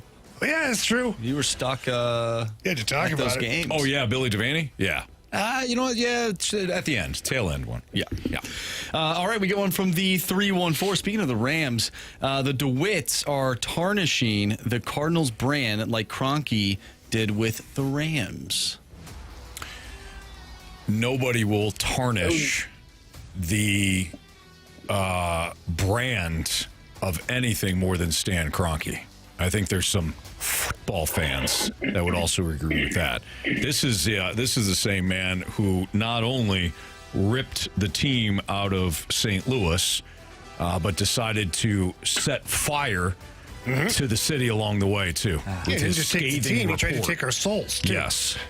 So we might be upset with the DeWitts and some of the direction that maybe the Cardinals are heading in right now, but is nothing compared to what Kroenke did with the Rams here.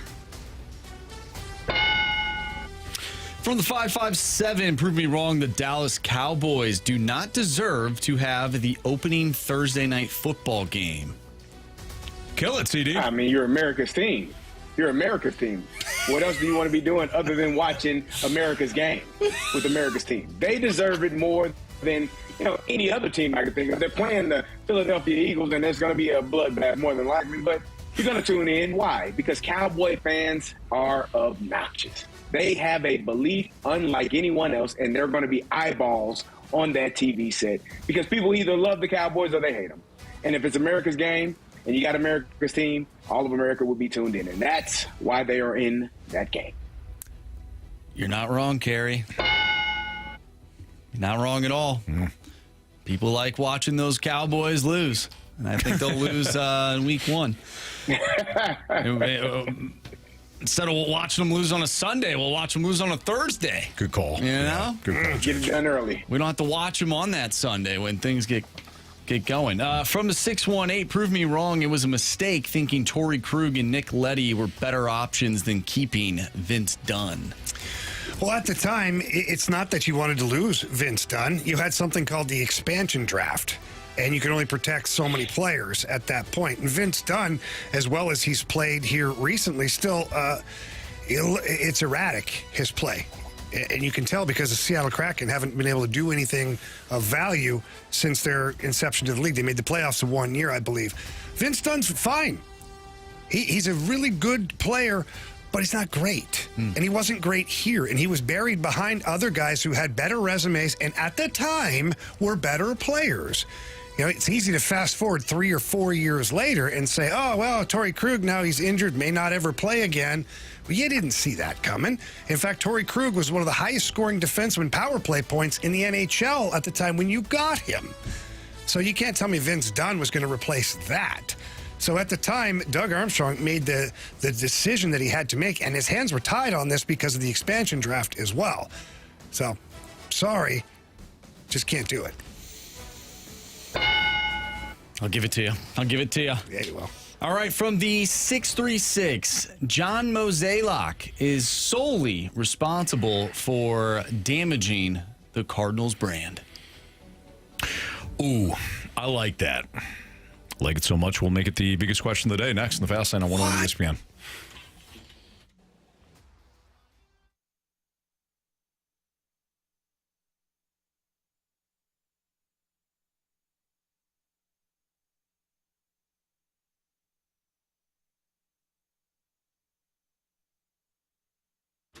Jamie, I know that you have personal experience with Stewie, who helped you get into, let's be honest, a dream house that you have right now.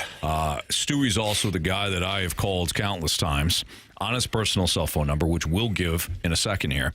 But I've called him for various reasons. Hey, can you take a look at my mortgage rate and where I'm at and offer any suggestions? Because that's what Stewie's there for. He wants to help people in this area. He's been in this market for a long time. He wants to help people save money. And he's got different ways to do it, different programs. And it doesn't really matter who you are. If you're in a mountain of debt, he can help you out. Or if you're in search of a dream home, you don't know if you can afford it, call Stewie. Yeah, he really helped me out along the way. And, I've been in a position of purchasing several homes over the years, whether it was trades or whatever, not relocating, we'll call it. And it was always seemed to be so difficult, so stressful, and not really knowing what I'm doing in different states, different rules, different laws. It was awesome. Stewie, we sat down, we talked, figured out my pre-approval, gave me a pre-approval letter so I could use it to whatever I needed within the number to get the bid on the home. And then from there, the process was simple. Before I knew it, I was at the closing table, shaking hands with everybody, and I had the keys to my new home. Mm-hmm. Stewie is my first call for pretty much anything financial, too. Honestly, anything at all. I call the guy, pick his brain, because he always has great ideas. And I love that he helped us out, that he does help us out, and I want him to help out all of our listeners. And it's easy. Anthony talked about his personal cell phone number. That number, 314-324-4440. Again, that number is 314-324-4440. Call our guy, text him, tell him that you heard him here on 101 ESPN. He loves hearing that. And if you can't remember all of that information, the phone number, anything at all, Anthony, what can they do? You can always Google the Bagel Loan. NMLS number 226715.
Biggest question of the day, brought to you by Mentality. Our patients experience a 30% increase in testosterone levels. Reclaim your health at mentalityhealth.com/radio.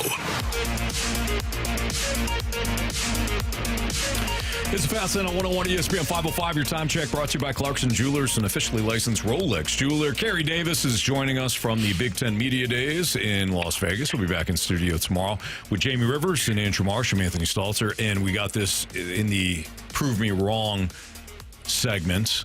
We're going to turn it into the biggest question of the day. Who is responsible for damaging the Cardinals brand? Carey, sound off. I'm gonna stay with the the ownership group. I say it all the time. Everything starts at the top, and I know people are not fans of John Mozeliak. They feel like he should spend more. They feel like he should do more in off seasons and bring in better bats and bring in better pitchers. But it's not his money. And so when you have a limited budget, no, there's not a salary cap in Major League Baseball, but the Cardinals do work under a salary cap. So you have a certain amount of money that you can spend. And it's hard for me to believe that John Mozeliak is not doing what he feels is best for the team. Sometimes it works out, sometimes it doesn't. Getting Erick Fedde and Tommy Pham last year at the trade deadline, you felt like that was going to help. And it helped for, maybe 2 or 3 weeks, and then it went back to what it was. So maybe trying to find the correct pieces, you can place that blame on John Mozeliak, but you can't place all of the blame on him because everything starts at the top. And if the ownership is not willing to shell out more money, you're not going to get the best players. Yeah, I'm right there with CD on this one. For me, it's always the top of the food chain that ultimately is to blame because you make the final decisions. You do. As an ownership group, they make the final decisions. They can green light or red light anything John Mozeliak wants to do from whether it's call-ups, whether it's trades, certainly free agent signings. They control the money that is allocated for free agent signings. They control the term that the team is willing to offer for said players. John Mozeliak, who knows? If he was with the Dodgers, maybe he'd have the same success as the Dodgers are having right now because he's got the bankroll to go with it. So for me, just like any business that's out there, if you have bad employees or employees are making mistakes, it's still the ownership's fault because you're not recognizing it or you're allowing it. Mm-hmm. And so for me, it's the ownership. Ooh. Yeah, I think you have to start at the top. I think Mo it's an easy one just to circle him. And there are several. I mean, there's countless reasons to say that it's John Mozeliak who kind of tarnished the brand here.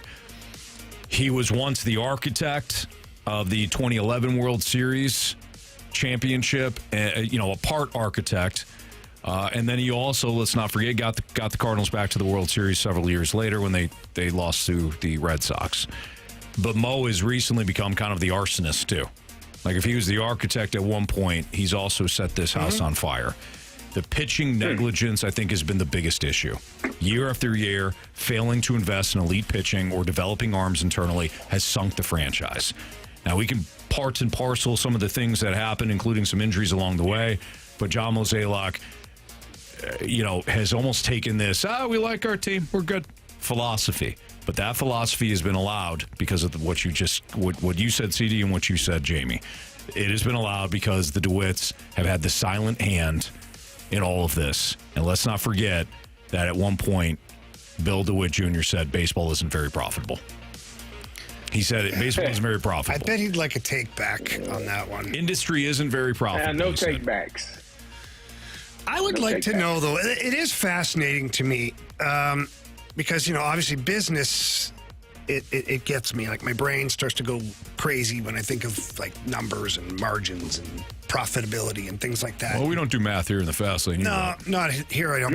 But when I'm running my business, I do. And I'd love to see the real books on MLB teams from, the 10th in the league in payroll down. I'd like to see the books there, not with the revenue sharing, before the revenue sharing starts. Because I think we'd be surprised at what the profit margins are just based off of what we know, ticket sales and merchandise and things like that, as opposed to what you're shelling out in payroll for. What you have to understand is it's like the magic show, right? You only see what's in front of the curtain. You don't see everything else that's going on behind. Sure. So the payroll that you see of 100 and some million, whatever the Cardinals are at now, that's only a fraction of it. They also pay all the minor league coaches. They have to pay the minor league players. They've got to pay John Mozeliak, the coaching staff, the scouting staff, all the administrative people, the ticket sales. Like, everybody gets a slice of the pie. Mm-hmm.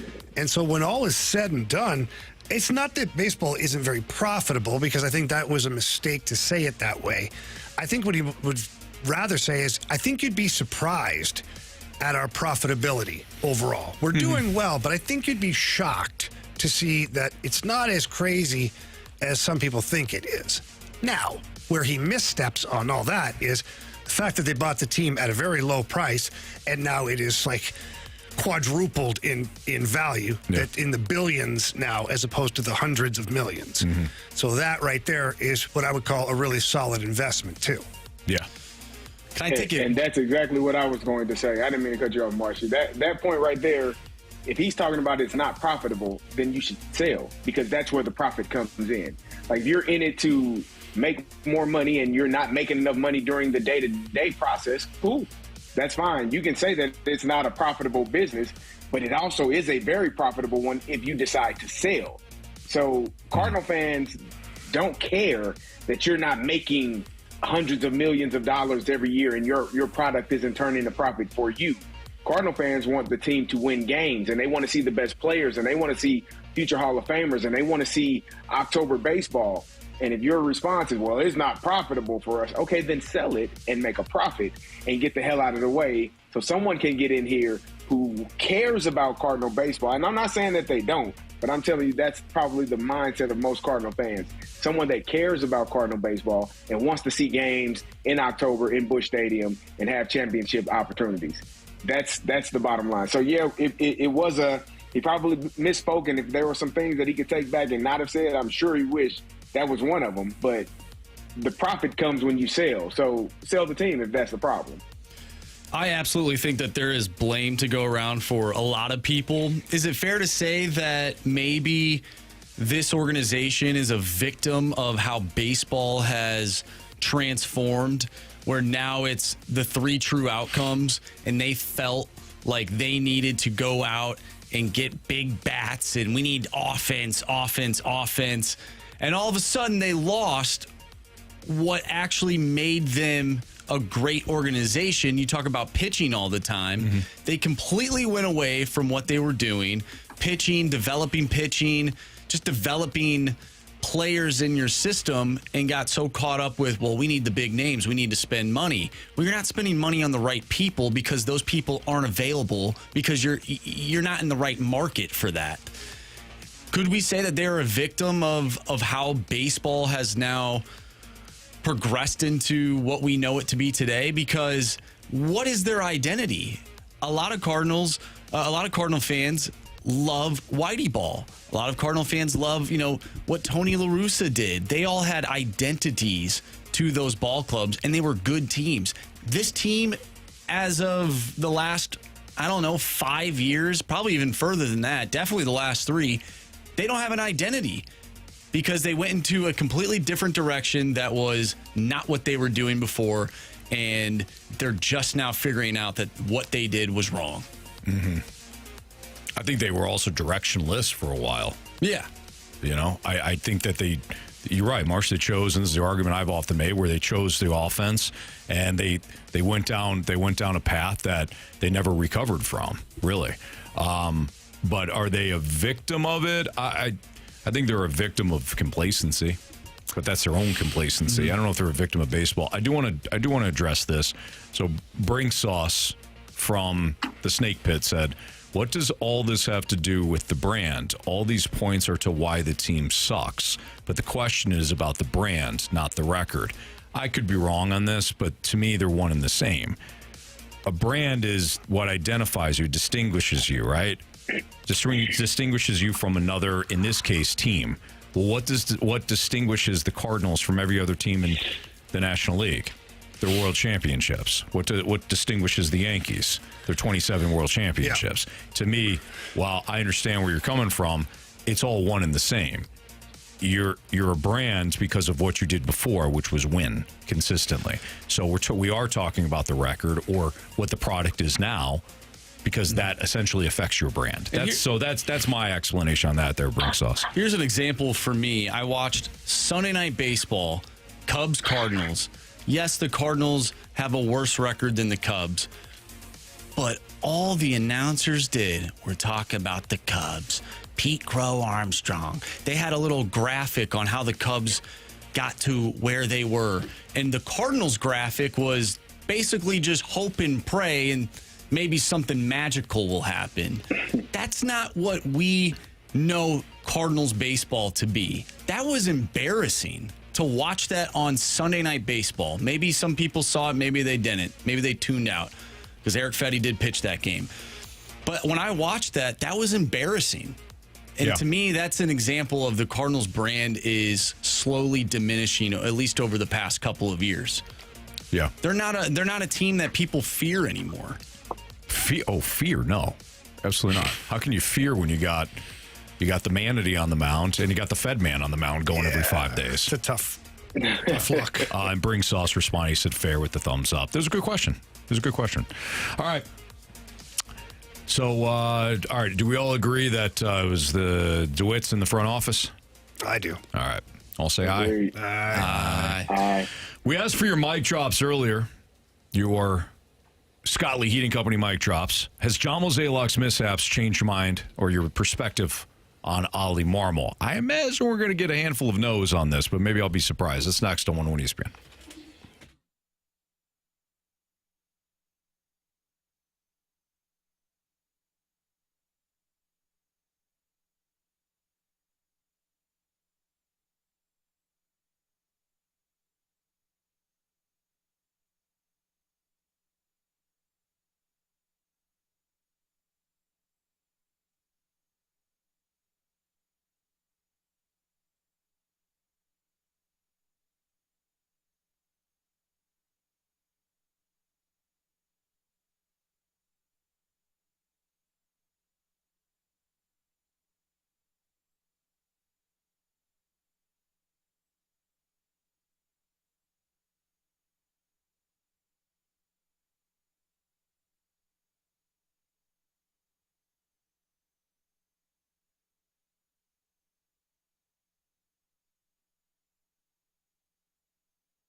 It's Fast Lane on 101 ESPN. So we asked for your Scott Lee Heating Company mic drops via the Dobbs Tire and Auto Center's 101 ESPN mobile app. The question was, does John Mozeliak's mishaps change your perspective on Oli Marmol?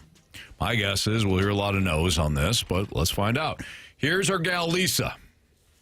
Hey, guys. So what Marmol, Mo, the connection, no, nothing's going to change. I mean, here's the deal, where I almost feel sorry for Marmol now. Now I kind of pity him because he was put in this position like Schilt and like Matheny with no MLB experience. We're talking about the major leagues. And if you disagree with me, please look at the last 10 World Series winners by managers. And what this town likes, whether it's Berube down the street or Monty or La Russa, whatever you want to say, this town likes a manager coach with cachet. He was set up for failure. Like Jim Leland says, you either die in it or you get fired. He will get fired. And if he's as good as what some of you think, well, he'll be bounced right to another team. But Mozeliak set all three of these guys up for failure because he doesn't want pushback. And I heard that from a former one of your colleagues. He doesn't want pushback, so here these guys are. And Marmol's starting to show a little pushback. So he was set up for failure. We want a manager with cachet. We want a manager that this shouldn't be a training ground. It should never be a training ground. So anyway, good luck to Marmol because you're going to get fired. And Mo, please just go away. Dang. She was talking to you, by the way, Jamie. There's a couple of things there that she was really aiming at you. What? And sneaky crab sandwich from Lisa early on there, too, when she said that she pities Oli now. I don't know if it's a crab sandwich. I think she might actually grow up, feel bad for him. She might feel bad for him. And here's the honest truth. Like she's probably not wrong. Like Oli Marmol has been dealt. He's the one that's been dealt the crab sandwich.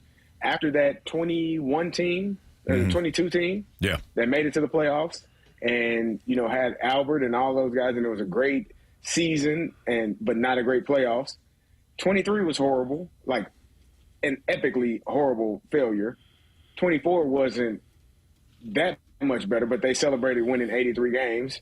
And then this year, kind of the same role. And Oliver Marmol is probably, when you get a new regime in there, he may not be the manager anymore. And so for me, I don't think, looking back on it, I don't think Oli Marmol was like, well, I wouldn't have taken. No, you still take the opportunity because it's your first time to be a manager. But he has been put in an awful situation. And he could potentially be fired. And the next manager comes in and has a team that has figured some things out, some young players that had an opportunity to play a lot as young players, and they're maturing. And that manager could possibly win games. So I think Oli has been put in a situation that is kind of set up to fail, but it is what it is. All right, let's hear from, oh boy. Well, you know who this is. Uh-oh. Good afternoon. It's Chester here, and on behalf of all baseball fans everywhere, I'm sorry, Cardinals fans. You guys got caught up in watching a bad relationship go from dating to engaged to married to the horrible Facebook posts about them being solo, divorced, and strong, to all the Facebook diatribes about how it's the other person's fault. This is below Cardinals baseball, in my opinion. I grew up, and you guys are a top 3 franchise all the time. What Mo did to Oli in this situation, or the DeWitts did to everybody, is actually very disrespectful to you, the fans, and to Oli. I'm so thrilled that he's actually fighting back for his job and saying, these are not the decisions that I would make if I was a manager with actual managerial power. And I actually have an immense amount of respect for him. So thank you, Marsh, for asking the question. Yeah, of course. I hope you guys have a good week, and I hope for Cardinals fans that the DeWitts either start acting like the Cardinals are a top 3 franchise, or they sell the team to somebody who does. See you later, guys. Were you guys? Wow, I was totally waiting for the it. Carey? I was totally waiting for it. Wow. What a great mic drop from our guy Thank you, Chester. Chester. I was totally waiting for I knew it was coming too. the CD smash there, but great points, funny.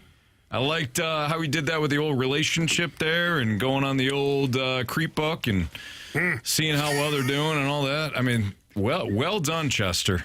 Well done. The creep book. That's a new one for me. I got a lot of nicknames, Marsh. You know that. Yeah. All right, let's hear from Grant next.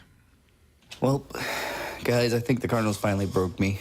Oh, no, Grant. It's been 26 years, and the past 10 years have been absolute and utter crap because of how bad this team has been. Like, they haven't been able to do anything right under the John Mozeliak era right now. They cannot evaluate talent. They can't develop it. They can't get anything of value from their team. It's just something has happened, and I don't know where we've gone and lost our way, but it is finally time to say goodbye to John Mozeliak and say hello to Chaim Bloom and hope to God he can right the ship, because these past 10 years have been absolutely dreadful.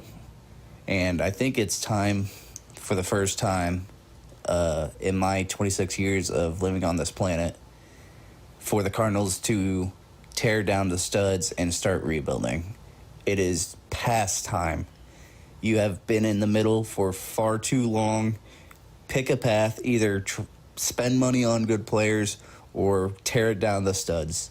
It is time. Boy, He felt really defeated. You could hear it in his voice. Yeah, He's getting choked he said up. he's broken. I'm sure a lot of fans are. I feel bad for Grant. You know, I felt his pain through that mic drop. Do you all feel that coming out of the All-Star break and going 1 for 5 in a 3-game and 6 games, that's the breaking point for some people? I think the sweep in Arizona was the breaking point for most fans. Any fan that was still kind of somewhat optimistic, CD. I think the Arizona series kind of broke them. I think losing 2 of 3 to the worst team in baseball while getting shut out by said team, that was just kind of the, like, oh, okay, I'm going to stop caring now. That's how. See, I think it's the other way. I think the Arizona series, you could kind of say, oh, well, they're still a team fighting for their playoff lives. And then you lose 2 of 3 to the Rockies. I think that's it. Yeah. I think, not for the Cardinals, but I think for Cardinal fans, oh, yeah, that's it. Sure. That team they have 26 wins on the year. Like Two of them came from you. They are minus 247 in run differential. Yeah, it's not great. Like, that's the worst team in baseball. Yeah. And you just lost 2 of 3 and got shut out by them. That, I mean, it to me is like, all right, party's over. Turn the lights on. Everybody start packing up, cleaning up. Let's get prepared for the next one. Okay. Well. And by next one, I mean like next year. I'm sorry. Oh, Carey, they got the Padres coming up. It's not a party that you throw every day. So like Carey, I don't like this at all. They got the trade deadline. They can make some moves, and who knows, right? I'll tell you what. They are right-handed utility player away from doing some damage. Okay. You're horrible. I'm excited for July 31st, gentlemen. You know why? Mark of the end of the season? What? I mean, essentially. No, it's actually the mark of the beginning of the season. Really? The preseason for the NFL.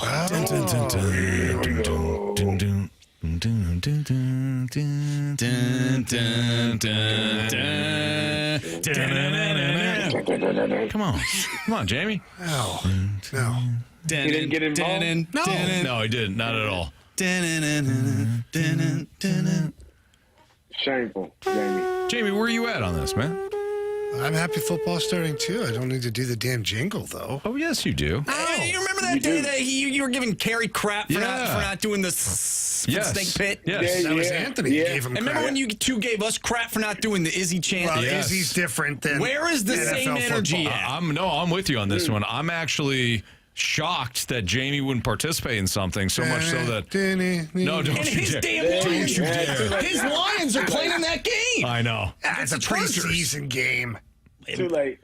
Doesn't matter. I don't want to look at you right now. I really don't. Good. That makes two of us. Don't you dare, Jamie. Don't you turn this back on me. All right. Jamie will clean up his attitude, and when we come back, we'll bet the board next on 101 ESPN.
ESPN Sports Center. I'm Andrew Marsh. It's time for a Sports Center update brought to you by Saliga Heating and Cooling. Cardinals hit rock bottom today. 6-0 loss to the Colorado Rockies. They lose 2 of 3 in Colorado. Andre Palante takes the loss today. Erick Fedde was DFA'd earlier today. If you missed those conversations, make sure you go to 101ESPN.com or check out the free Dobbs Tire and Auto Center's 101 ESPN mobile app. Just head to the podcast page. You'll find all of our interviews, which we had one today with Brad Thompson, and you'll find all of our shows, and it's all brought to you by the Schaefer Door Company. We have Bet the Board coming up next. I'm Andrew Marsh, and the Sports Center update is brought to you by Saliga Heating and Cooling, a Daikin heating and air conditioning dealer.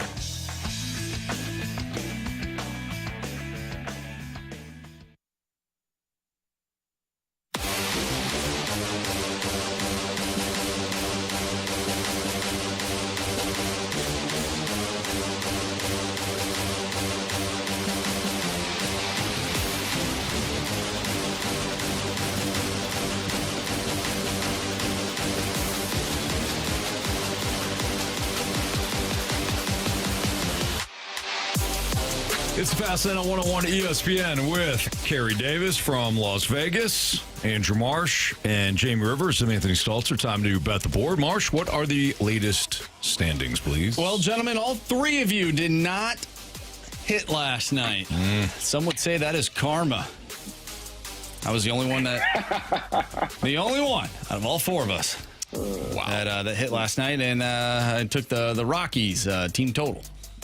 That was smart. That was smart, and I believe that was good by, I don't know, like the 4th inning. So, anyways, Jamie still leads with 9 points. Anthony, you have 8. Carey has 8, and I am at 4. All right. Jamie, is it you then? Yeah.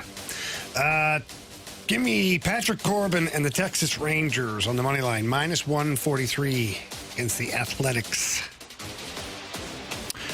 Carey? Give me the Yankees on the money line, minus 139. All right, I will take the over 8.5 in the Red Sox-Phillies game, please. Over 8.5, Red Sox-Phillies. I'm going to go with the Cleveland Guardians tonight as they take on the Baltimore Orioles. Cleveland Guardians money line at minus 136. Okay. All right, there is Bet the Board. Jamie, you won't be with us tomorrow, Friday, Monday, and potentially for a stretch, although we hope that's not the case. But we talked about this coming into the show, and we thought it'd be great if you just kind of told the people what's going on. Yeah, got the surgery tomorrow, early morning.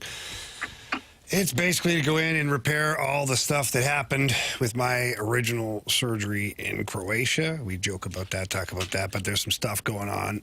Nothing, knock on wood, nothing serious, but they've got to tuck things back in and fix the abdominal wall and try to put a mesh in there. And so I don't know how long I'll be out.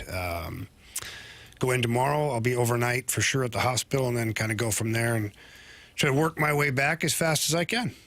Yeah, we hope for a fast recovery, but we know that things happen, and you might need a little bit more time. So we hope that you're back sometime next week. But be nice, yeah. If not, we just want to make sure that the listeners know. Hey, Jamie's going to be good, and we'll give updates to the people. We'll be checking in, fine. But we're not going to be bothering you. So. No worries at all. It's not paperwork this time. No, yeah. Jamie, we obviously want you to be healthy and have a safe surgery and all those things. How long until you can have a glass of bourbon? Yeah, that I don't know. Question. Have you had that discussion? Because I know 2 or 3 days you might start, kind of get a little antsy without the bourbon in your veins. Yeah. Have you asked them how long you can have to go without the bourbon? I haven't asked because I'm afraid of the answer, quite honestly. If you don't ask, then if I don't ask, then it's like, what's that? To ask for forgiveness, not permission? Yep. Yeah. No, I probably will ask tomorrow morning, and I'm sure I'll ask in the recovery process. Yeah, we'll figure it out one way or another. But, yeah, so if anybody has any good suggestions of some things I can download and watch on the iPad at the hospital, I'm all ears. You know, the Reacher hasn't released their new season yet, so. Oh, you're caught up. Yeah. Carey's the one that continues to say that he doesn't like us and avoid watching Reacher. I'm working on it. Are you though? I mean, no, he's not. He's really not. Probably not. I mean, you are like the kids are. You're not there with the kids in Vegas. I mean, I'm not. You're not gonna watch. You're just not gonna watch it. I will watch it. I need my girlfriend to start watching it with me, and she hasn't decided to watch it yet. So I'm waiting on her. It's her fault. That escalated quickly. I love it. It was, I just gotta get it's not my me, girl to. It's her. It's gotta get my girl to watch it, and it's her fault. So, all right. Yeah. Fair enough. Walrus King, texting your picks, Jamie. Yeah, I know. Trust me. Now we'll give you a complimentary pick. No, that's okay. Table tennis is not my thing. We will gladly pick an open champion for you, or whatever. We'll give you the Rockies. They're on a winning streak right now. Oh, there you go. Marsh, come on, man. What? I'm just dealing in facts, Anthony. I don't like those facts at all. All right. Well, again, Jamie, hopefully you got a fast recovery here and you're back with us next week. So, but if not, we'll blame Carey's girlfriend. It's Fast In on 101 ESPN. What we learned, 3 stars of the day next.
missed anything from today's show, you can always download the podcast available at 101ESPN.com or the Dobbs Star Notice Center's 101 ESPN mobile app. All the podcasts, of course, brought to you by Schaefer Door Company. With Jamie Rivers, Carey Davis, and Andrew Marsh, I'm Anthony Stalter. Time to find out what everybody learned today. Carey, what did you learn today in your 2 hours here? Well, I learned that if Anthony Stalter gives you a nickname before you start a game in Colorado, probably your last game ever for that team. Whoa. You'll probably never play another game for that team in your life. Yesterday, you called him the Fed Man. The 816 said it was the Fed Man walking, and he walked. They gave him his walking papers today, and Anthony Stalter was the catalyst for that by giving him that nickname, the Fed Man. Wow, I didn't expect that to land at my feet, but I guess you're right, Carey. Facts are facts. They are. Facts are facts. Jamie, what'd you learn today? I learned today that John Mozeliak has traded away several players to acquire basically DFAs. That's correct. Nothing. Yeah. Nothing of value. Nothing. That's correct. Yeah. There's somebody in the snake pit that said, well, you got to remember that the players that they traded away, they haven't really done anything either. I mean, Tommy Edman did some damage, I think, in the postseason last year. I think he did okay, yeah. While Tyler O'Neill hasn't played much this year for the Orioles because, surprise, he's hurt. He also, I think he hit like 30-something Ding-Dong Johnsons last year for Boston. So I'm just saying, I think the return on investment, the old ROI, as I like to call it in the biz, is on the other side there. It's high on the other side, or at least higher than what the Cardinals have received. I don't know. Just saying. Marshy, what'd you learn today? I learned that it is possible for Chester to send in a mic drop and not throw Carey Davis under the bus. Well done. It is possible. Yeah. Proud of him for that one. I was expecting it. I was too. I was shocked. Yeah. I was absolutely shocked. The thing that I learned today was that, one, our listeners, just to reaffirm, our listeners are fantastic. I didn't realize we had so many inside jokes until we were asked that in the six-pack about what our favorite one is, and our snake pit just filled up with all the inside jokes that we have. Yeah. That was a ton. It's a good list. Carey, you weren't there with us. I missed that. Yeah, I missed it. What is your favorite, like, fast lane joke? I don't know. We have a few. It's a very good question. I need to look at the list. I don't know. Jamie generally has the inside jokes that can go in a multitude of ways. And these are the ones we share on air, by the way. Yeah. Yeah, so like Nolan Arenado would be one, and the movie documentaries, or the sick turtle. That turtle was sick. The sick turtle and the blue heron. The blue heron was sick. Yeah. Yeah, I mean, when you gave us the story about the sick turtle, I thought that was fantastic, and that kind of led us down a path that I didn't know where we were going, but we're here. Yeah, and good call. We're still here every day. Yeah. Well said, CD. Well said. The 636 says the Gridiron Guys podcast. Yeah, that's a good one as well. Waterboy leads that charge. That's not a damn inside joke. It was a show that Anthony and I did, actually. Gator just chimed in, too. Brandon owing CD $1,000. Nah, he does. I haven't seen Brandon since. I'm still waiting. Brandon has not been back. He has not been back. It's very disappointing.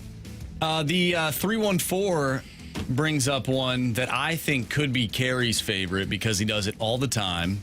It's the, it's been a while. It's been a while. Yeah. Oh, Legends Never Die was a good one. Yeah, that was the one that Marsh brought up. It was Legends Never Die. Yeah. That's solid. Yep.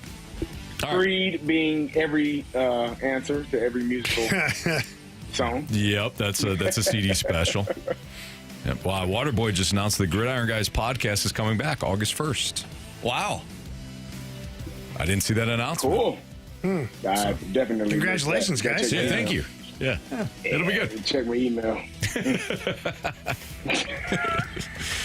Guys, the 557 says, I learned today that Prove Me Wrong is easy to get a bell from Marsh. Oh, I don't like that. I don't either. That's not always true. That's a slight. It just depends on how good the arguments are. Marsh is a very fair judge. I think so. Very fair. Huh? Agreed. Handsome lad, too. No doubt. Well, thank you, Carey. From the 314, good show today. Hope Jamie has a speedy recovery. Thank you very much. Me too. Quicker the better, at least for this. Yeah. Yeah, recover quickly, because that Croatia joke, that's another inside one that we got to keep that going. I don't want that to be serious. Swan says, great show today, guys. Hey, thank you, Swan. Thank you very much. Appreciate you. 636, all positive vibes sent your way, Jamie. Heal quickly. Thank you very much. Walrus King did ask a very important question. Marsh is easy? When he's the judge. I don't think he's easy. He's fair. I think he's fair too. No, but I think that's what he meant. He's honest. I think he meant something else. From the 314, best wishes, Jamie. Watch Happy Gilmore 2 on Friday. That's that's from a good call. Magic Man Ron. Good call, Magic Man Ron. Yes, I will earmark that. Do you guys think that movie's going to be as good as the first one? No. Like, what are your expectations for Happy Gilmore 2? I have very low. I have no expectations, therefore it'll be good. That's fair. Yeah. Like low, just no expectations. Nope. Not expecting it to be good. Just go and watch it and enjoy it for the nostalgic purposes. I'm good with that. Like turn your brain off type of movie. Absolutely. Yeah. Apparently there's a lot of cameos in it. It seems like it. Have you seen the trailer? I have. There's a ton. Yep. I wonder if he still has it. I'm sure he does. No. The trailer? Happy. Oh. Yeah. We get another inside joke from a 314. Jamie getting pranked by CD at the Blues game. It wasn't. That was hilarious. Yeah, that was brutal, actually. He was. I was pissed off. I needed a camera to see how fast he was walking out of those doors towards us. It was a brisk walk, that's for sure. I wasn't sprinting, but I was like, what on earth? How the hell did this? What happened? I'm like, how could this even happen? Two of the nicest people I know. How is this happening? I'm going to text from the 314. There is a good podcast every morning. This is another recommendation for you, Jamie. I think it's called The Risotto Show or something. Must be an Italian one that Anthony brought up. It's a cooking show. Yeah, it is. Yeah. Yeah, it's a good one, too. Yeah. Yeah, it's really good. Hear positive things about it. Yeah, no doubt. No doubt. Right. Cincinnati Bengals. Joe Burrow. Oh, Ocho Cinco. Cincinnati Anthony Munoz. Oh, yeah. Boomer Esiason. Oh, yeah. That's Vontez Burfict. Ooh, wow. Hey. Okay. 3 stars? Yeah. It's time for the Fast Lane's 3 stars of the day. Presented by Circus Sports Illinois. Sports betting the way it should be. All right, despite Carey refusing to watch this fantastic show, anytime Reacher is brought up, it's got to be a star, and it is our 3rd star of the day. Details are important. Especially in an investigation. No doubt. Yes. Carey would know that if he decided to watch it. Absolutely. One day. Yeah, I don't think so. Yeah. 2nd star of the day goes out to Good Reception. Yeah, it's good to have. It's definitely good to have. Yep, no doubt. And our 1st star of the day, this man fell into the water earlier today, giving up for the Browns photographer. Yes. If you haven't seen it. I missed that. You didn't see that, Carey? Oh, boy. They unveiled their new helmet or their special helmet for certain dates, and it was on a watercraft, like a floating dock, and the photographer was trying to get a better angle, and he fell off the dock into the water. And then the mascot had to throw him a life jacket. It was such a Cleveland Browns thing to happen. That sounds about right. Yeah. Unbelievable. Speaking of new helmets, the Buffalo Bills will bring back We'll bring back the red helmets for, I believe, the final regular season game at Highmark Stadium this season. So the old, red helmets are bringing them back for one I do game. like the red helmet. You know, it's funny. You just said that, right? And I'm like, well, don't they have red helmets now? Because I was picturing Jim Kelly, 1990s. Yeah. Those are my Buffalo Bills. I picture Don Beebe. Yeah, he never gave up. Never gave up on that play. No, never gave up. He'll tell you all about it. You beat me to it. I do it. All right, that'll do it for us. Carey, we will see you in studio tomorrow. Safe travels back, my friends. And all the best to you, Jamie. Thank you very much. Jamie going under the knife tomorrow. Appreciate it. Correct some issues there that the Croatian vet. Stomach issues. Not yeah, stomach issues. They can't issues. fix those issues. Well, those other issues are well past. That'll do it for us. See ya.